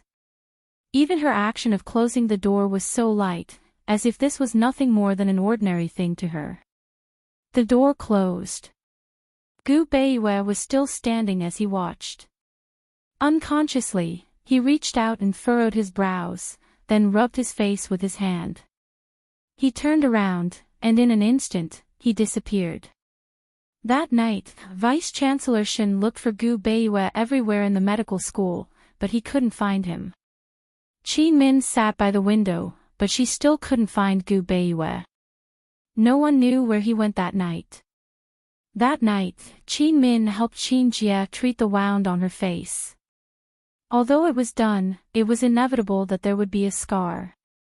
Qin Jie had no idea what Qin Min was up to. She was so scared that she didn't dare to make a sound.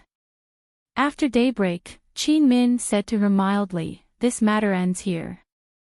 If you don't want to implicate the Ji family, you'd better keep your mouth shut. As for the wound on your face, look for it yourself. Qin Jie was about to nod, but after thinking about it seriously, she couldn't help but ask, Qin Min, why should I believe you? Will the dean let go of this opportunity? Qin Min smiled brightly and said, the dean is henpecked. Listen to me. Qin Jie was even more confused. Looking at Qin Min's smile, she didn't know why, but she felt a sense of sadness. She felt that although Qin Min's smile was bright, it wasn't pretty. Qin Min, I'll believe you this time. Qin Jie said and left as if she was escaping. After she left, Qin Min turned to look at Xiaoyao, who had been standing at the side. She said mildly, have you packed everything? Yes. Xiaoyao lowered her head and was about to cry. Where's the carriage? Qin Min asked again.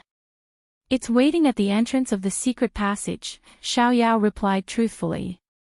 Then why are you standing there? Let's go.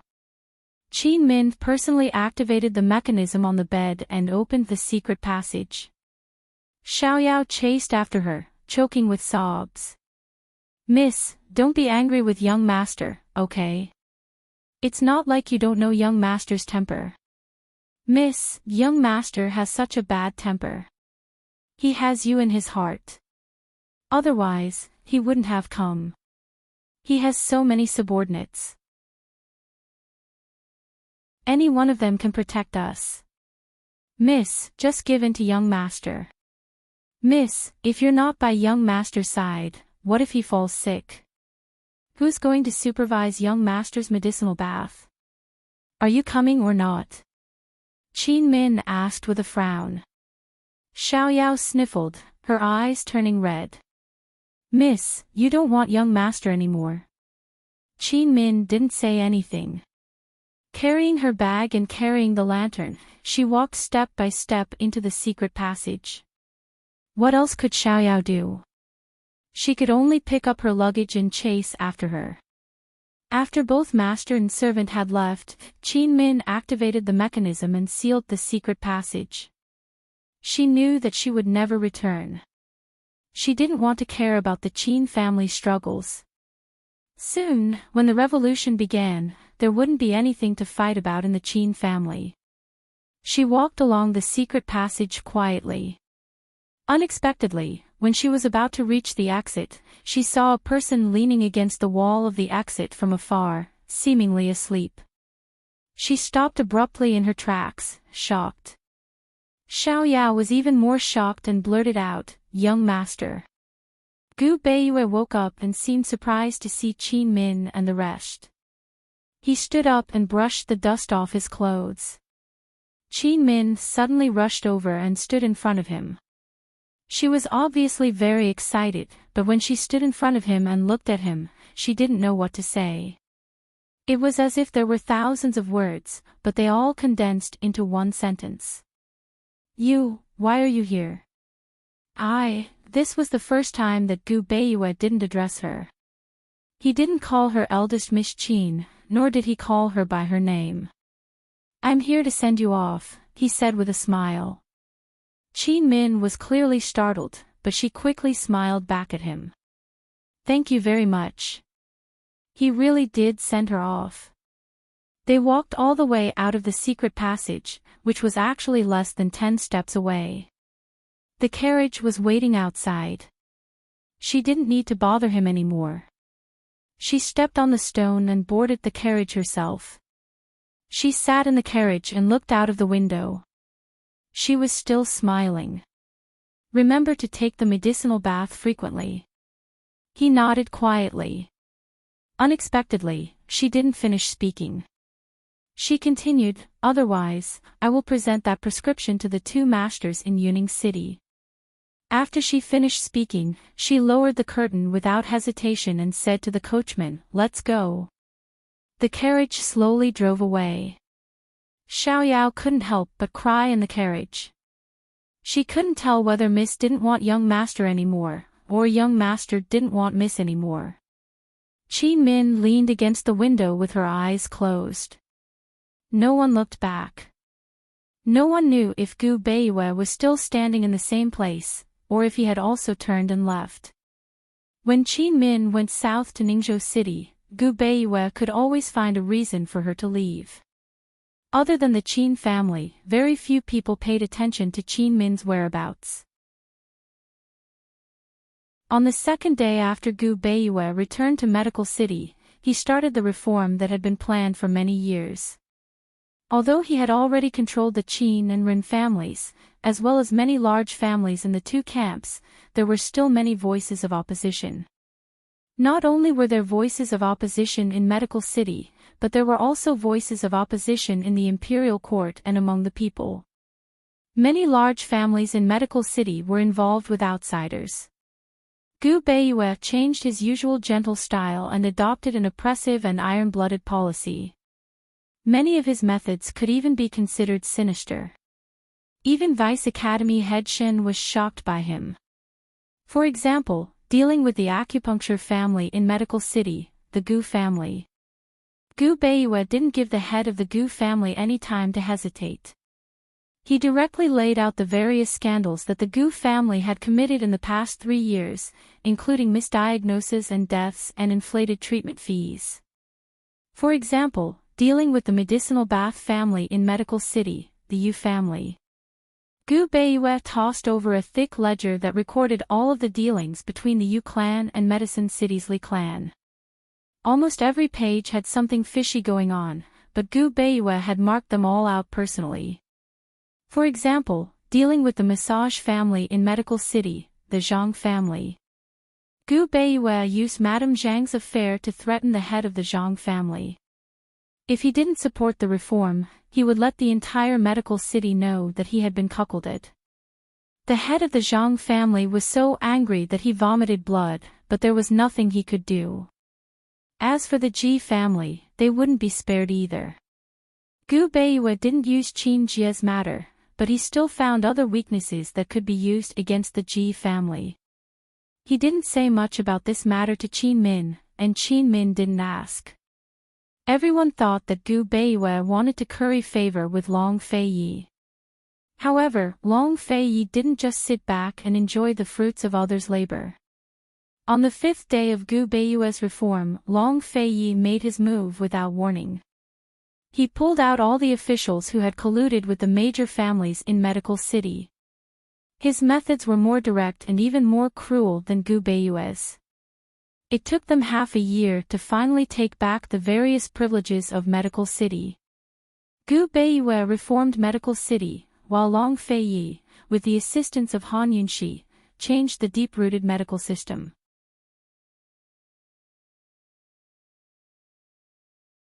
Chapter 13-19. Originally, the imperial physician court only served the royal family, nobles, and officials. The imperial physician court's doctors were not only doctors but also medical officers. Now, Long Feiyi had retained the imperial physician court and established a medical division, which was in charge of Great Qin's medical treatment. The medical division was higher than the imperial physician court, and it was Great Qin's highest medical institution. It was in charge of the opening of medical schools and medical halls, as well as the evaluation of doctors' qualifications. The medical division's biggest problem was the lack of doctors. As such, after establishing the medical division, the most important thing was to open medical schools and lower the entry requirements. After all, studying medicine was not an easy thing to do. First, one had to be able to afford the expensive school fees and find a good teacher. Under Han Yunxi's repeated persuasion, Long Feiyi and Gu Beiyue discussed and resisted the financial pressure and lowered the entry requirements for medical schools. At the same time as opening medical schools, Gu Beiyue personally did something big. He personally went to every city, county, and town in Great Qin, and after investigating all of Great Qin's middle grade and above medical halls, he set up countless medical halls. At the same time, he set up a large medical hall in every large county, where rank 4 doctors and above were stationed. They only treated serious and difficult illnesses, and regardless of whether they were rich or poor, they only charged 10 taels of silver. Gu Beiyue spent 3 whole years before Great Qin's medical reform was complete. What guaranteed the success of this reform was that the state treasury gave a lot of support, and all rank 3 doctors and above were supported by the imperial court. This idea was naturally given by Han Yunxi, and because of this, Long Feiyi felt even more financial pressure. Medicine could never be separated from medicine. If the commoners could find a doctor but couldn't find medicine or afford medicine, everything would be for naught. Long Feiyi and Gu Beiyue started the reform of medicine, while Han Yunxi and Mu Ling started the reform of medicine in Medicine City. Unlike the reform in Medical City, the reform in Medicine City was much easier. After all, the large families in Medicine City had long since been controlled by Han Yunxi, and the king of medicine was one of Han Yunxi's people.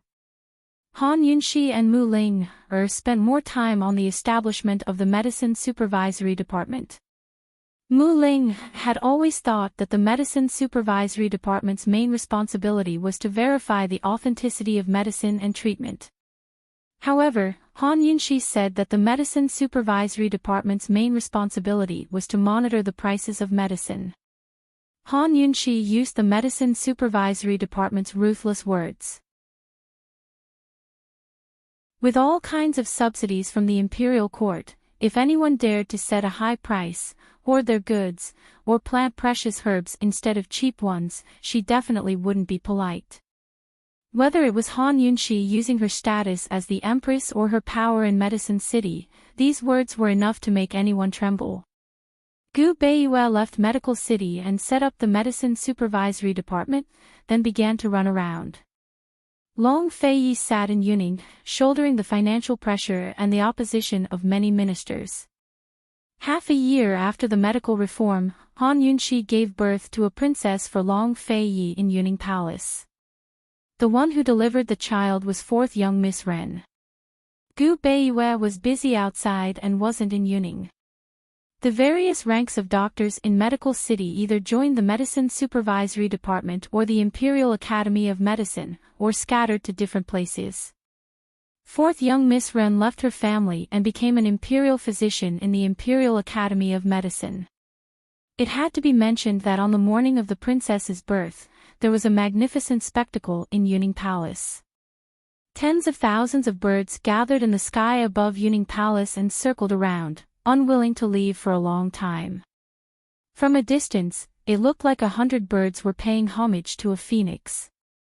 Not only the people in the palace, but all of Yuning's common people also witnessed this spectacle. Even Long Fei Yi was shocked. It wasn't until the cries of a baby came from the delivery room that the flock of birds gradually dispersed. It was the beginning of winter, and the swallows from the north had just reached the center of Cloud Realm, so the majority of the birds were swallows. Even more miraculous was that the majority of the swallows were domestic swallows. It had to be known that domestic swallows had a strange habit. They always moved south at night, like shadows, and no one could see them. They rarely appeared in groups during the day. No one could explain this spectacle, but everyone knew that this was an auspicious omen and that this princess was extraordinary. It was also because of this strangeness that Long Fei Yi simply gave the little princess the Yen character, Xianyuan Yen. Long Fei Yi was happy to have a daughter, and he was even happier than having a son. On the same day, he pardoned the world and exempted everyone from the death penalty. Only the heavens knew how much he liked this little princess, and he even used the country's name as a title and gave her the title of Great Qin Princess. Unlike Rui, who was afraid of Long Fei Yi since he was in his mother's womb, this little princess was very close to Long Fei Yi. Whether she was crying from fear, hunger, or other things, as long as Long Fei Yi hugged her, she would immediately calm down. Sometimes, even Han Yunxi, Granny Zhao, the wet nurses, and the maids couldn't coax her to sleep. Once she was in Long Fei Ye's arms, she would fall asleep sweetly after a few coaxes. Rui didn't mind and was very happy to let his sister have her way. On the other hand, Han Yunxi drank who knew how much hot and sour soup. Han Yunxi's delivery of a daughter confirmed Qin Min's original judgment. Han Yunxi lost the bet, but she lost willingly. In fact, she had already asked Long Fei Yi to give Gu Beiyue several days off, but unfortunately, Gu Beiyue refused and only said that he would rest after he was done. And coincidentally, with the medical reform, Gu Beiyue was busy running around and really didn't have time to take a vacation. Han Yunxi wrote a letter to Qin Min while she was still in confinement, promising that after the medical reform was over, she would find a way to give Gu Beiyue a long vacation and let Gu Beiyue go to Ningzhou to accompany her and Little Shadow. Unfortunately, the medical reform lasted for 3.5 years, and only then did Gu Beiyue have some free time. After Qin Min left Medical City, she never asked about Medical City's affairs, nor did she ask anything about Gu Beiyue. However, there was one thing that she had always been in charge of. Every month, she would send Gu Beiyue medicine packets to soak in medicinal baths, and ask Gu Beiyue to send back the dregs of the medicinal bath. She didn't know what she did to the medicine packets, but she could tell from the dregs whether Gu Beiyue had really soaked in them. At the beginning and end of every month, she would send Gu Beiyue medicine packets. Gu Beiyue didn't refuse and did as she said. In this way, it was equivalent to Qin Min supervising Gu Beiyue to soak in medicinal baths twice a month. Therefore, she always knew about Gu Beiyue's whereabouts. At first, Gu Beiyue only sent back the dregs, but Qin Min began to put letters in the medicine packets, writing about interesting things about Little Shadow's growth. Gu Beiyue began to reply to her letters. Other than Little Shadow, there was nothing else. One day, Gu Beiyue saw a line of crooked handwriting in Qin Min's letter. He was so happy that he laughed out loud, and his mood improved for a few days. That line of handwriting was written by Little Shadow, and he knew that Qin Min had begun to teach Little Shadow to write. Later, Qin Min asked Gu Beiyue about something in her letter. She said, "Grand Tutor Gu, since it's an act, why don't you lie to another child?" This sentence made Gu Beiyue frown, just like that night at the Qin residence. His brows were tightly knitted, and he didn't loosen them for a long time. Back then, he kept Little Shadow because he wanted to dote on him like his own child. However, Qin Min exposed herself, and Little Shadow could only become an adopted child. He and Qin Min had lied to so many people, so what if they lied to another child? Little Shadow was already an adopted child. If he found out that his adoptive parents weren't a real couple, how sad would he be? The next day, Gu Beiyue replied, "Okay, I'll lie to him for the rest of his life. He's the only son I, Gu Beiyue, have in my life." After receiving the reply, Qin Min smiled happily, but her eyes turned red as she smiled. It was so red that Peony was scared. "Miss, don't be like this. If you want to cry, just cry. Don't scare this servant. Miss, go ahead and cry. Cry it out. This servant will go out. This servant won't tell anyone. Go ahead and cry." In the end, Qin Min didn't cry. She smiled and said, "A mother can't cry casually. I'll go and make food for Little Shadow." After that, Qin Min still put a letter in the medicine package that she sent to Gu Beiyue. She replied to him with an "okay." The little princess's 1-month-old birthday party wasn't a big one. Gu Beiyue had been busy in the north with the medical reform and didn't attend. Gu Beiyue didn't return to Yuning, so Qin Min didn't go by herself. Therefore, Qin Min didn't leave Ningzhou for 3 whole years. It was said that time could heal everything. Perhaps, 3 years wasn't long enough. 3 years didn't heal Qin Min's heartstrings that had already been plucked. Or perhaps, she was destined not to be completely healed in this lifetime. Because, even if the love was fake, the status was real. If they were too far apart, it was impossible for them not to have any interactions. There was nothing more helpless than this. Qin Min always wondered why Gu Beiyue was frowning that night at the Qin residence. Could 3 years soothe his furrowed brows that night? Because of this, she developed a habit of looking at the moon in the sky before going to bed at night. No matter who it was, they would see the same moon when they looked up. And to her, the moon was there, and he was there. At the end of summer 3 years later, Qin Min sat on an old tree in the courtyard and looked at the bright moon in the sky. She held the medicine dregs and letter that Gu Beiyue had just sent back and was in a daze. At this moment, a small figure flew across the roof and disappeared in an instant. Very soon, Shi Yubao's voice was heard, "Quick! Stop, little master! Quickly!" Qin Min then regained her senses and looked towards the roof. She only saw a few black figures flying around, but she didn't see the familiar little figure. She smiled and didn't pay much attention to it. Although Little Shadow was Gu Beiyue's adopted son, his talent in martial arts was exceptionally shocking, especially in the area of Qinggong. When Little Shadow was 3 years old, Gu Beiyue had sent people to teach Little Shadow martial arts. Now, Little Shadow was only 5 years old, but he was actually able to shake off a group of guards.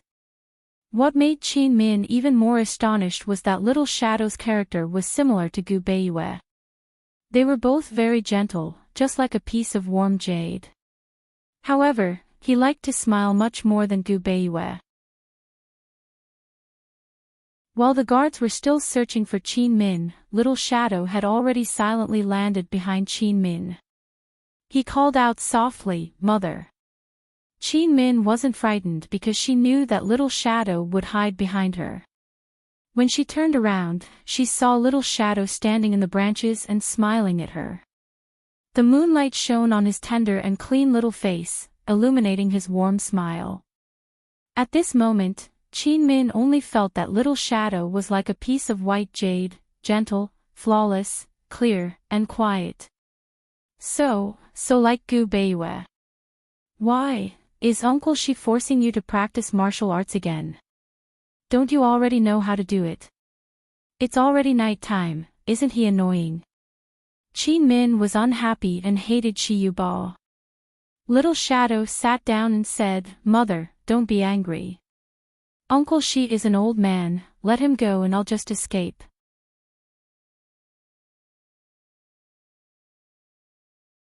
Chapter 13:20. Facing such a warm little shadow was like facing Gu Beiyue. However, Qin Min could reject Gu Beiyue, but she would never be able to reject the little shadow. She said, "Okay, let's not argue with him." She carried the little shadow over and let him sit on her lap, snuggling in her arms. She could never forget the timid and distant look of the little shadow when she first met him. She also could not forget the scene of the little shadow sitting at the gate waiting for her after she returned from Medical City.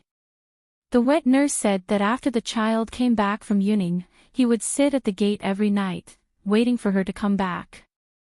That day, as soon as she got out of the car, he rushed over and called her godmother.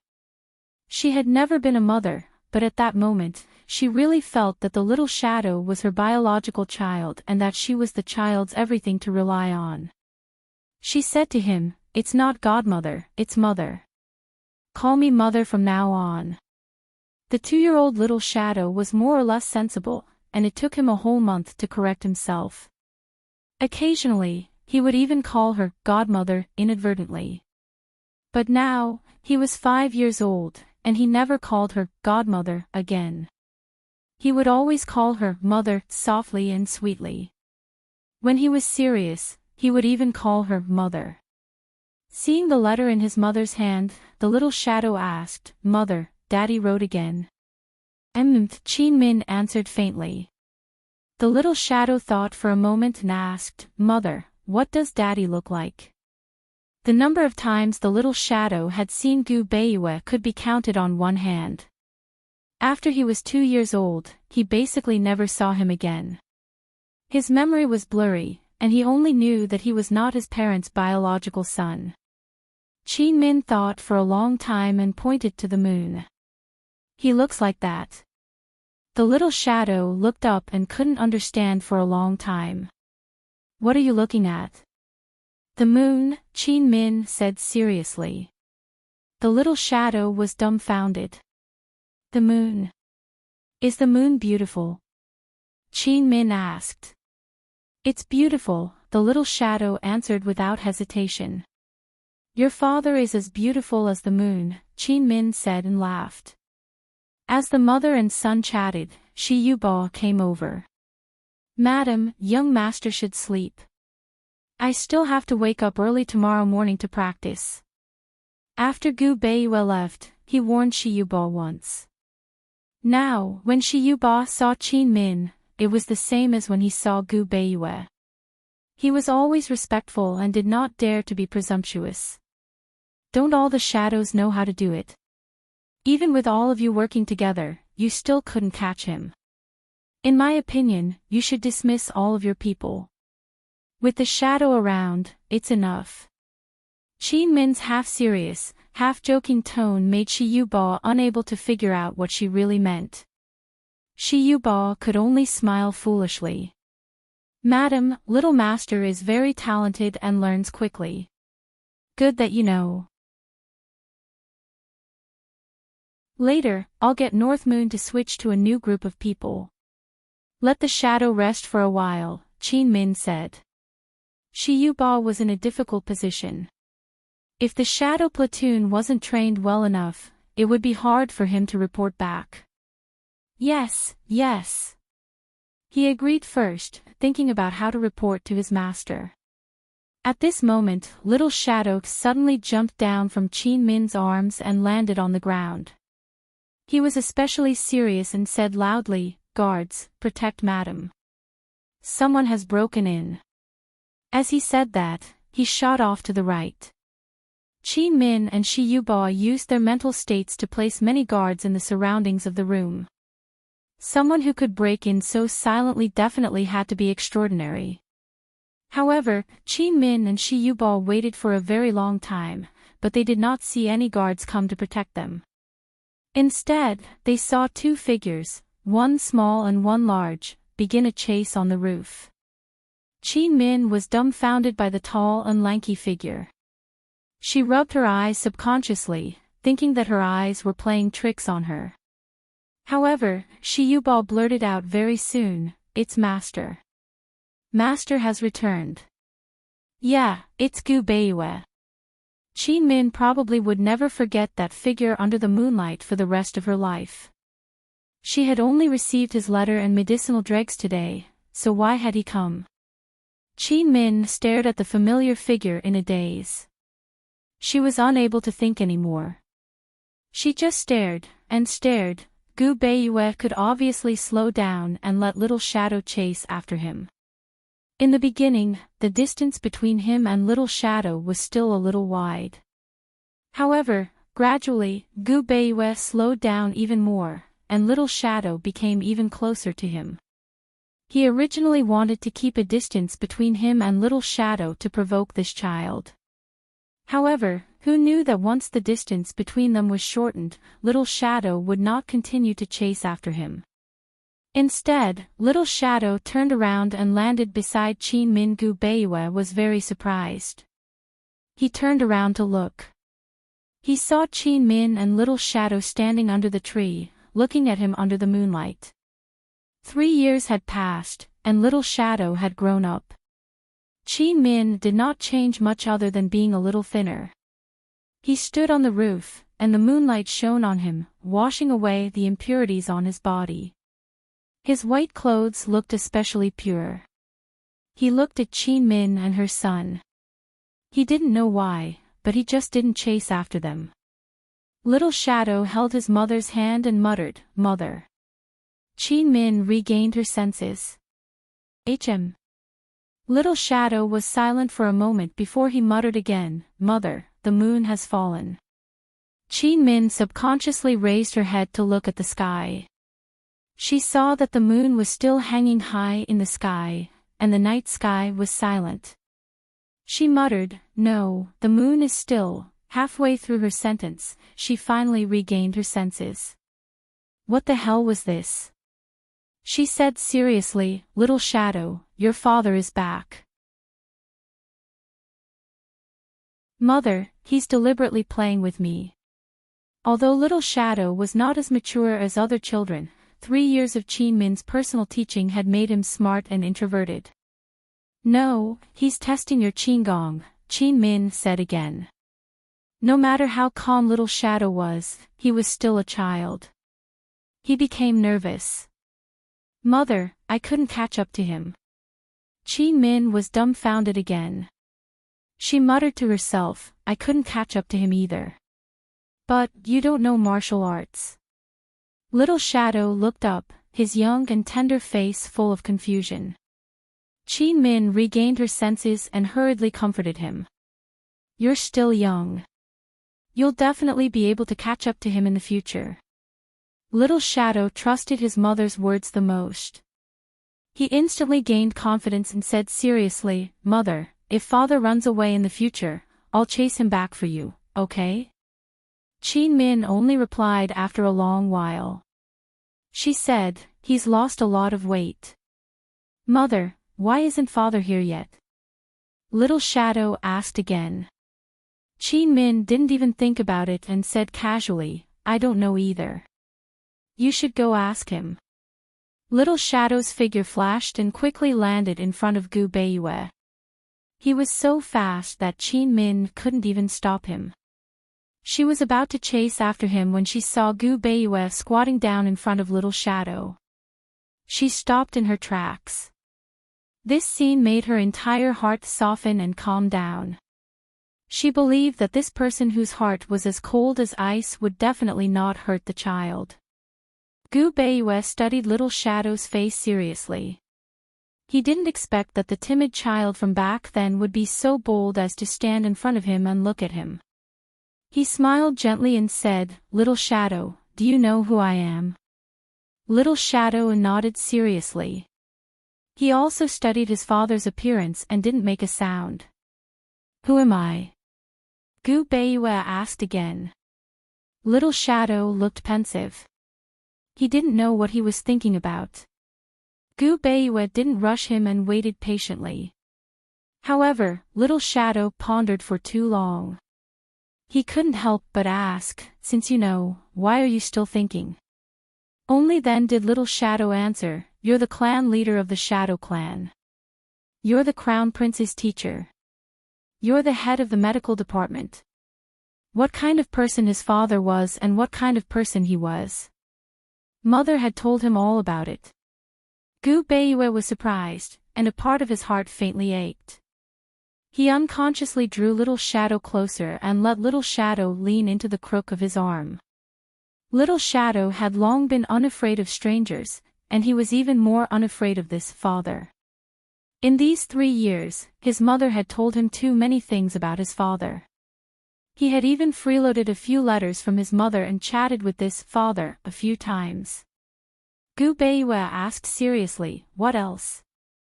Gu Beiyue wanted to call him father, but Little Shadow said, "Also, you're still mother's moon." Gu Beiyue was stunned. He subconsciously looked at Qin Min, but Qin Min immediately averted her gaze. Gu Beiyue also immediately retracted his gaze and asked gently, "Anything else?" Little Shadow thought for a long time. In the end, he shook his head. "That's all I know." Gu Beiyue picked Little Shadow up and looked at him. He said seriously, "Also, I'm Gu Nanchin's father." Qin Min originally wanted him to give Little Shadow a name, but he had been thinking about it. After she returned from Medical City, she didn't let him give it. She named Little Shadow Nanchin. Nanchin literally meant the stars in the south. As for what it meant, she didn't say, so he didn't ask. North Moon Nanchin. Anyone who knew his name would easily guess Little Shadow's identity when they heard Little Shadow's name. He immediately replied to Qin Min and said, "Okay." Seeing how serious his father was, Little Shadow suddenly broke into a smile. Only then did Gu Beiyue realize how brilliant Little Shadow's smile was. Little Shadow said, "Your father to begin with. Do you still need to say it out loud?" Gu Beiyue was actually speechless. He couldn't help but chuckle. Suddenly, he felt like everything had become simple. It was as if all the complicated matters could be cleared up and smoothed over by this child's innocent words. Little Shadow stopped laughing and said seriously, "Father, I've finally met you. I missed you very much." Gu Beiyue's heart was filled with guilt. Even though they'd exchanged letters, he owed the child too much over the past 3 busy years. Whether he was his biological father or not, he was still the child's father. He hugged Little Shadow tightly and said gently, "Father missed you too." "Did father miss mother?" Little Shadow asked again. Gu Beiyue paused, but he answered very soon, I missed her too." "Father, why haven't you come down yet? Mother has already waited for you for so long. You can't make her wait. Her legs will get sore." Gu Beiyue replied indifferently and said nothing more. He descended with Little Shadow in his arms, slowly landing before Qin Min. The two of them smiled at the same time. At the very least, they smiled. The two of them avoided each other's gaze. Little Shadow looked at her mother, then at her father. She quickly moved close to her father's ear and whispered, "Father, mother has been looking at the moon every day. She misses you every day." Gu Beiyue looked at Qin Min again. He couldn't help but slowly move his gaze down from the side of her face. He studied her and discovered that she was even thinner up close. "Father, mother was still looking at the moon earlier." "I'm not lying to you," Little Shadow emphasized softly.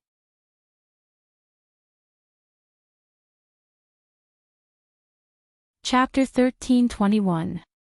Gu Beiyue answered Little Shadow in a low voice. Little Shadow was curious. His gaze moved back and forth between Daddy and Mommy. The more he looked, the more confused and uneasy he felt. He never understood why Mommy lived with him in Ningzhou, and why Daddy didn't come back even once in 3 years. Daddy didn't even come during the New Year. Only Mommy accompanied him to set off fireworks in the snow. Mommy said that Daddy was busy with very, very important matters and could only come back after he was done. However, he still couldn't figure it out. The Emperor must be much busier than Daddy. He heard from Auntie Xiaoyao that the Emperor had even brought the Empress, the Crown Prince, and the little princess south to spend the winter in Jiangnan's plum garden. He always suspected that Daddy and Mommy had quarreled. Looking at it now, he was even more suspicious. Little Shadow thought for a moment, then hurriedly moved closer to Daddy's ear and said seriously, "Daddy, don't quarrel with Mommy. Mommy is a woman, let her win."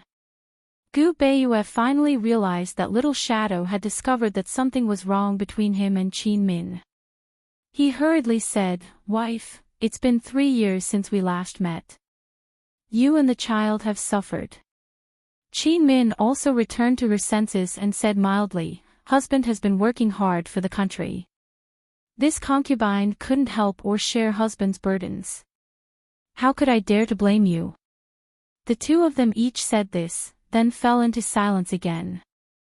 Little Shadow increasingly felt that something was wrong and was even more certain that the two of them had quarreled.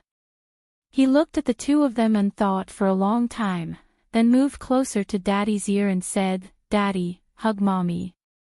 It'll be fine if you hug her." When he occasionally threw a tantrum, Mommy only needed to hug him. She didn't need to say anything, and he wouldn't be angry, depressed, or sad. He thought that Mommy must be like this too. Gu Beiyue was about to speak when Qin Min suddenly walked forward and hugged Gu Beiyue with her large arms. At the same time, she also hugged Little Shadow. She said, "I can't help husband.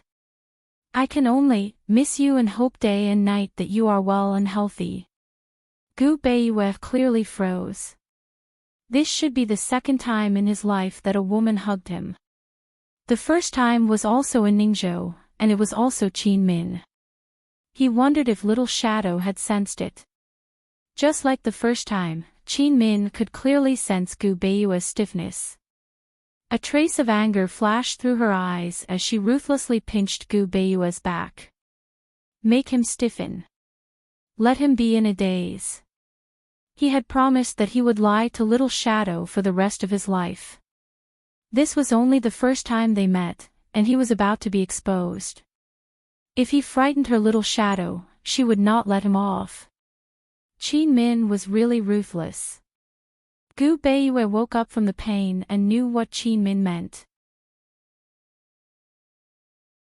He finally reached out and hugged her tightly.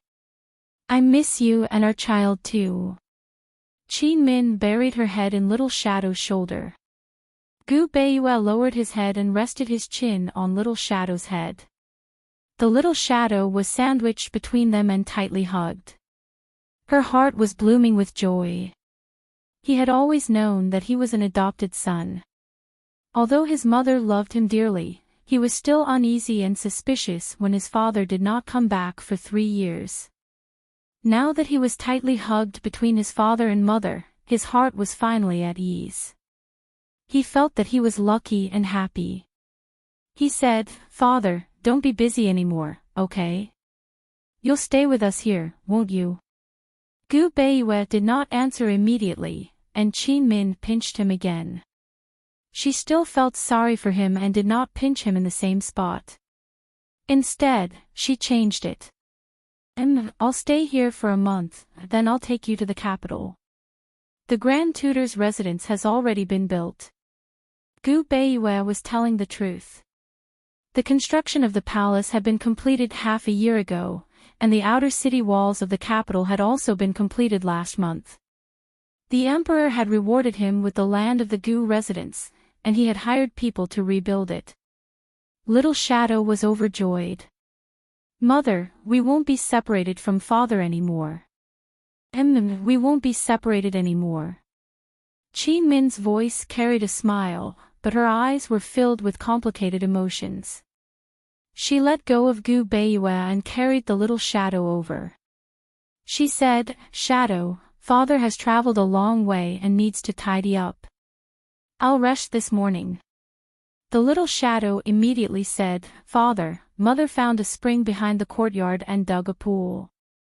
Shadow will accompany you to take a bath. It's very comfortable."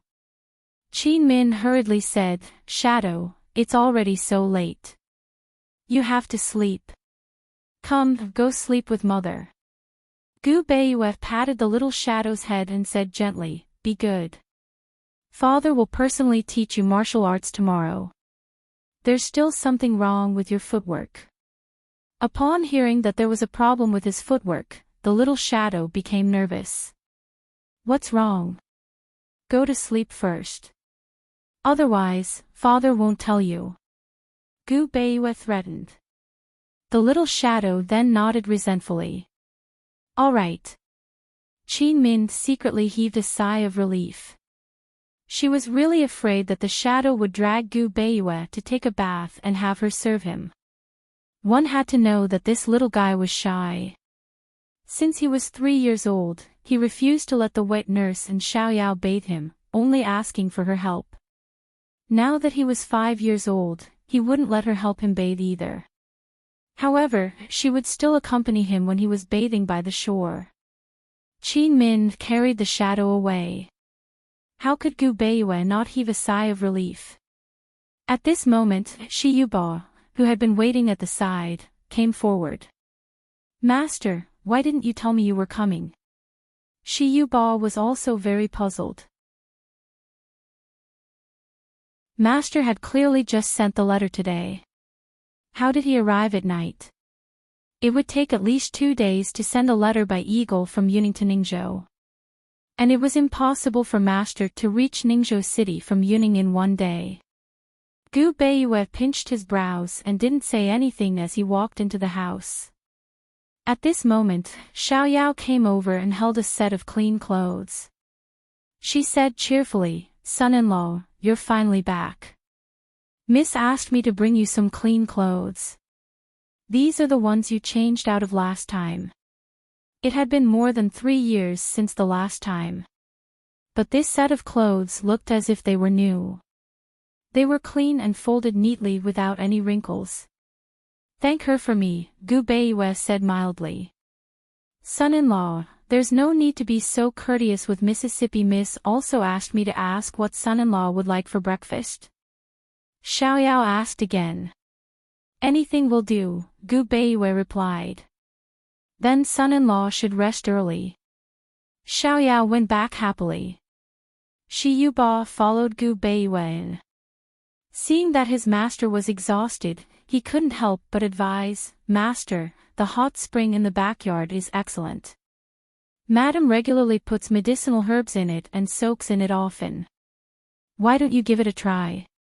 Upon hearing this, Gu Beiyue immediately frowned and looked over.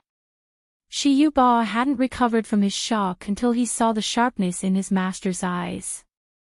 Only then did he realize that he had said the wrong thing.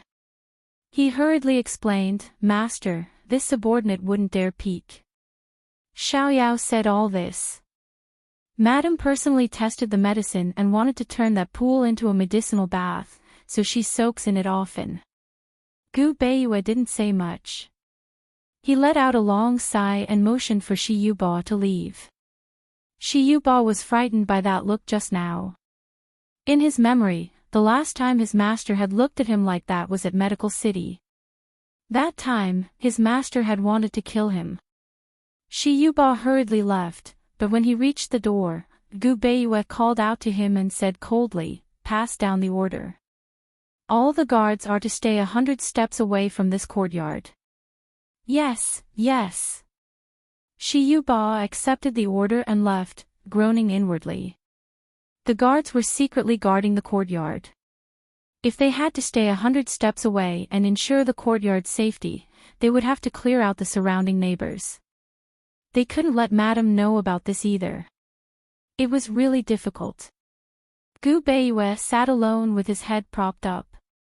He was extremely quiet, and no one knew what he was thinking about. After a long time, a knock on the door broke the silence. A familiar voice followed, "Grand Tutor Gu, are you asleep?" Who else in this courtyard would call him that? He frowned and didn't say anything. "Grand Tutor Gu, little Shadow is asleep. I didn't want to disturb you, but there's something I can't figure out, so I came to ask for your advice." "If it's convenient, please respond," Qin Min said again. "Come in," Gu Beiyue said mildly. After Qin Min entered, she deliberately locked the door before sitting down beside him. She took a deep breath and smiled, "Long time no see." He looked back, but for some reason, he couldn't smile. He said mildly, "Long time no see. I was rude just now. It hurts, doesn't it?" Qin Min said helplessly. "Thank you for reminding me." "Little Shadow is a smart child," Gu Beiyue said. "Not only is he smart, but his martial arts talent is also very good. When you took care of him back then, you must have carefully selected him, right?" Qin Min suddenly became serious. "Yes," Gu Beiyue admitted generously, but he didn't intend to explain. "You've long been determined not to get married and not have children. You married me because you wanted to give little Shadow the right to be the shadow heir, right?" Qin Min asked again. This was the enlightenment she had gained from little Shadow in these 3 years. She had wanted to ask him for a long time, and she wanted to ask him face to face. Gu Beiyue didn't say anything. Qin Min deliberately stood up and walked in front of him. She looked into his eyes and asked seriously, "Gu Beiyue, you have someone you like, right?" Gu Beiyue avoided her gaze, but Qin Min stubbornly chased after him and stared at him intently. Gu Beiyue lowered his head, and Qin Min squatted in front of him. Gu Beiyue closed his eyes, and Qin Min stood up. She stood there quietly for a long time, and finally sat back down. There was no need for words. Gu Beiyue silently agreed. For a long time, Gu Beiyue didn't make a sound. Qin Min said faintly, "Sorry, I was rude. This is your business. I shouldn't have said anything." When he married her, they had agreed that they would only be husband and wife in name. He didn't force her, and he didn't lie to her.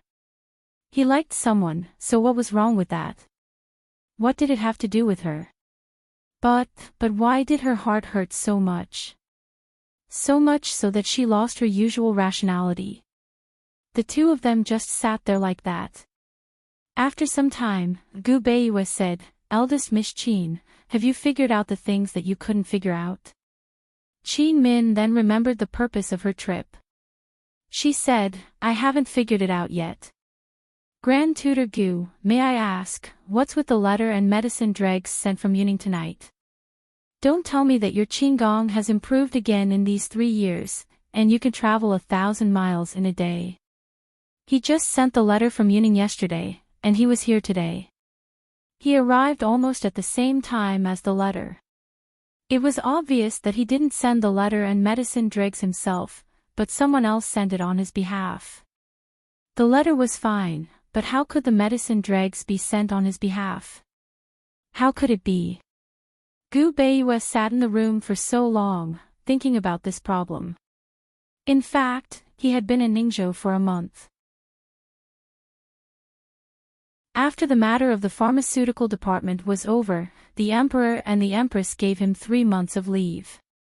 Rather than saying that he left on his own, it was better to say that he was chased away. The Empress joked with him.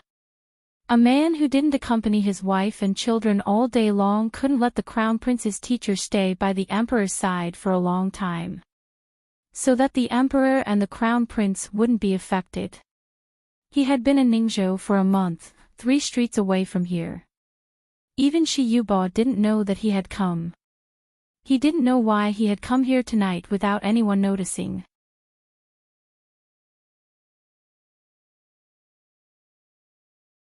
Chapter 13:22. Gu Beiyue was as silent as usual, but Qin Min didn't intend to remain silent this time. When she saw Gu Beiyue return, she was stunned. However, after coaxing Little Shadow to sleep, she immediately realized that something was wrong and came to find him. She had supervised him taking medicinal baths for 3 whole years. If these 3 years were all perfunctory and deceptive, she didn't know what to do. Gu Beiyue. Qin Min said loudly, I can't figure it out. Answer my question. For the past 3 years, Gu Beiyue had been taking medicinal baths with the herbs that Qin Min gave him. However, after he secretly arrived in Ningzhou, he sent the dregs and letters to Yuning in order to not expose his whereabouts. Then, he sent someone from Yuning to deliver them to Qin Min. In this way, it wouldn't take more than 2 or 3 days to send a letter back and forth. He didn't plan to come tonight, and he didn't expect Little Shadow to be so sensitive. As soon as he saw the letter, he immediately regretted it. He sat here, waiting for her to come while thinking about how to answer her question. However, after thinking about it, he only had 2 options. One was to tell the truth, and the other was to admit that he didn't take the medicinal bath and was just being perfunctory. He didn't hesitate because he didn't want to choose either option.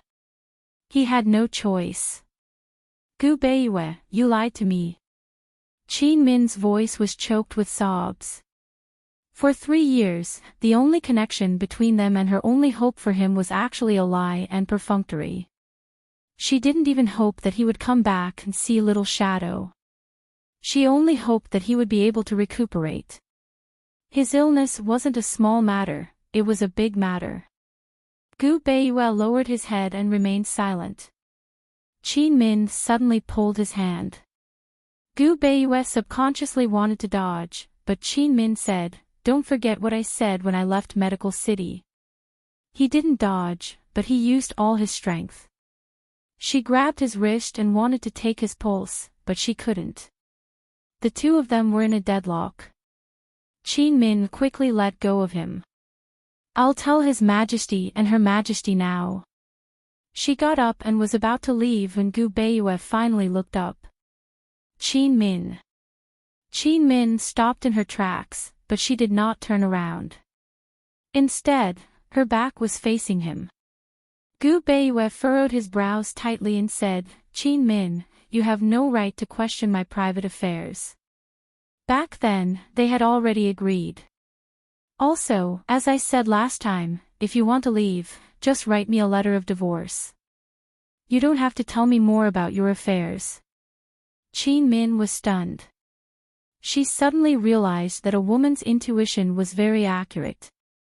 For the past 3 years, year after year, the more time passed, the more afraid she was of his return, the more afraid she was of his appearance. She would rather he never appear. Every month, he would reply to her 2 letters. She did not want him to stand in front of her and talk about everything. However, when he appeared, she still asked him that question without hesitation, the question about having someone in her heart. She knew better than anyone else that once this question was asked, they wouldn't even be able to pretend to be polite. She still asked, stubbornly and resolutely. Qin Min took a deep breath before turning around. Her eyes were frighteningly red, but she still smiled faintly. Grand Tutor Gu, I've been rude again. No matter what, I still hope you can take care of yourself. She paused for a moment, then continued, the pool behind the house was dug 2 years ago. I tried your prescription for 2 years, and it was only a few days ago that I came up with the best prescription. That prescription is on the table over there. According to that prescription, put 10 pieces of medicine into the pool and change them once a month. You can soak in the medicinal bath every day for 2 hours. She continued to smile faintly. Her smile contained 3 parts pain, 3 parts helplessness, and 3 parts self-deprecation. The remaining part was a realization that she would never lose. She curtsied and walked to the study table to grind the ink. Gu Beiyue had not been here for a long time, so the ink had long dried up. She lowered her eyes and slowly ground the ink. She was not in a hurry, neither too fast nor too slow, just like how she usually lived by herself leisurely. Those who didn't know would definitely think that she was grinding the ink and preparing to write a calligraphy piece or paint a landscape painting. It was as if it wasn't the middle of the night, but the afternoon. Time was peaceful. But what was she trying to do? Gu Beiyue looked at her quietly, and his brows unconsciously furrowed again. He couldn't guess what she was trying to do. Didn't she just say that the prescription was already on the table? She shouldn't be writing the prescription. No matter how slow time passed, it would be over eventually. No matter how slow her movements were, she would still be able to grind ink out from the dry inkstone. She spread out the white paper and dipped the brush into the ink. Her hands were steady and strong. Every stroke of the brush was calm, steady, and firm. Divorce. Very quickly, she finished writing the divorce and walked in front of Gu Beiyue. Grand Tutor Gu, you saved me. But I can't help you until the end. I don't ask for forgiveness. In the future, if there's anything you need. She smiled. Other than marriage, if there's anything you need in the future, just ask. Qin Min, I owe you a favor. On the ground, Gu Beiyue realized what she was going to do. He was stunned. Since the last time he returned to Ningzhou, he had sensed her intentions. He had started to stay away, avoid, and even hint at rejection. He had already misunderstood her body, and he didn't want to misunderstand her heart. In the past 3 years, he had indeed been busy, but it wasn't to the extent of not showing up for 3 years. He had indeed done it on purpose. He had even wronged Little Shadow. This was clearly the result he wanted the most, but why did he have a feeling that it was unexpected? Looking at the smiling Qin Min, he even felt a sense of strangeness. Grand Tutor Gu, your trip this time is also for this item, right? Please accept it. Qin Min said lightly. If her heart hadn't fallen into his gentleness, she would have fulfilled the agreement from that year, obediently be a nominal wife, and seriously act with him on necessary occasions. But she had fallen into it, so she had to struggle out. Otherwise, what else could she do? All of this was done deliberately to understand. He had long seen through her heart. If she still couldn't see through his deliberate intentions after 3 years, his rejection would be extremely stupid. Gu Beiyue didn't move, but Qin Min placed the divorce letter in his hand. She said lightly, all right, from now on, love between men and women has nothing to do with each other. Little Shadow, please forgive me, but I have to take you away. Gu Beiyue hadn't made a sound until now, quietly looking at the divorce letter in his hand. Qin Min didn't hesitate either. Her eyes were so red that tears were about to fall, but she still stubbornly held it in and stubbornly turned around. Just as Qin Min opened the door, Gu Beiyue suddenly coughed heavily. It was very similar to the last time he coughed in front of Qin Min. Once he coughed, it was a very severe cough, and people who heard it couldn't help but feel suffocated for him. Qin Min stopped in her tracks, her brows tightly knitted, but she didn't turn back. He could lie to her for 3 years, so what could she do to him? He was his own good doctor. If he didn't have the heart to recover, no matter how good a doctor was, it would be useless. The more Qin Min listened to the coughing, the angrier she became. She was about to step out of the door when she felt helpless. Her heart was soft after all. She still retreated, but when she turned around and saw the scene behind her, she was completely stunned, and her heart almost stopped beating. Gu Beiyue. Qin Min rushed over and helped Gu Beiyue, who was lying on the tea table coughing, up. She saw that Gu Beiyue's mouth and hands were full of blood. He was coughing up blood. At this moment, Qin Min's tears fell. Her tears were like pearls on a broken string, falling down one after another without stopping. Gu Beiyue, I hate you. She didn't say love, nor was she willing to say love, but she hated him. She said it out loud. She hated him for lying to her for 3 years. She hated him for forcing himself on her for so many years. She hated him, the world's #1 supreme doctor, for not being able to treat her. Gu Beiyue couldn't stop coughing, and he didn't have much strength. His eyes were closed, so Qin Min didn't know whether he was conscious or not. Generally, coughing started from light to heavy, but Gu Beiyue's situation was completely different. He either didn't cough, or it would be very serious once he had an attack. For example, she had lived with him in Yuning City for so long, but she had never seen him cough. However, the last time he came to Ningzhou, she was frightened. Back then, she followed him all the way from Yuning to Northernly, and then from Northernly to Medical City. She stayed in Medical City for a few days, but he was still fine. Even tonight, she couldn't see any difference from before. However, in such a short time, he became like this. Gu Beiyue was still coughing, and Qin Min was about to go crazy. There was something wrong with this cough.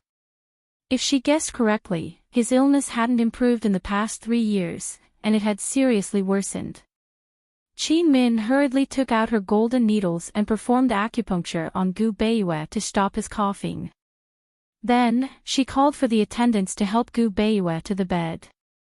Qin Min took a deep breath before taking his pulse. After taking his pulse, Qin Min's face turned pale. Gu Beiyue's pulse was very, very messy. Although she didn't want to admit it, she had to face it. Based on his pulse, Gu Beiyue didn't have long to live. Qin Min fell to the side dejectedly, staring blankly at the person on the bed. Her mind was blank. Shi Yuba rushed over when he heard the news. When he saw that his master was unconscious, he was so shocked that he stood rooted to the ground. Qin Min suddenly stood up and forced herself in front of him. She said coldly, "Tell me, what's going on?" The last time she took his pulse, she could only tell that it was an old illness that he had since he was young.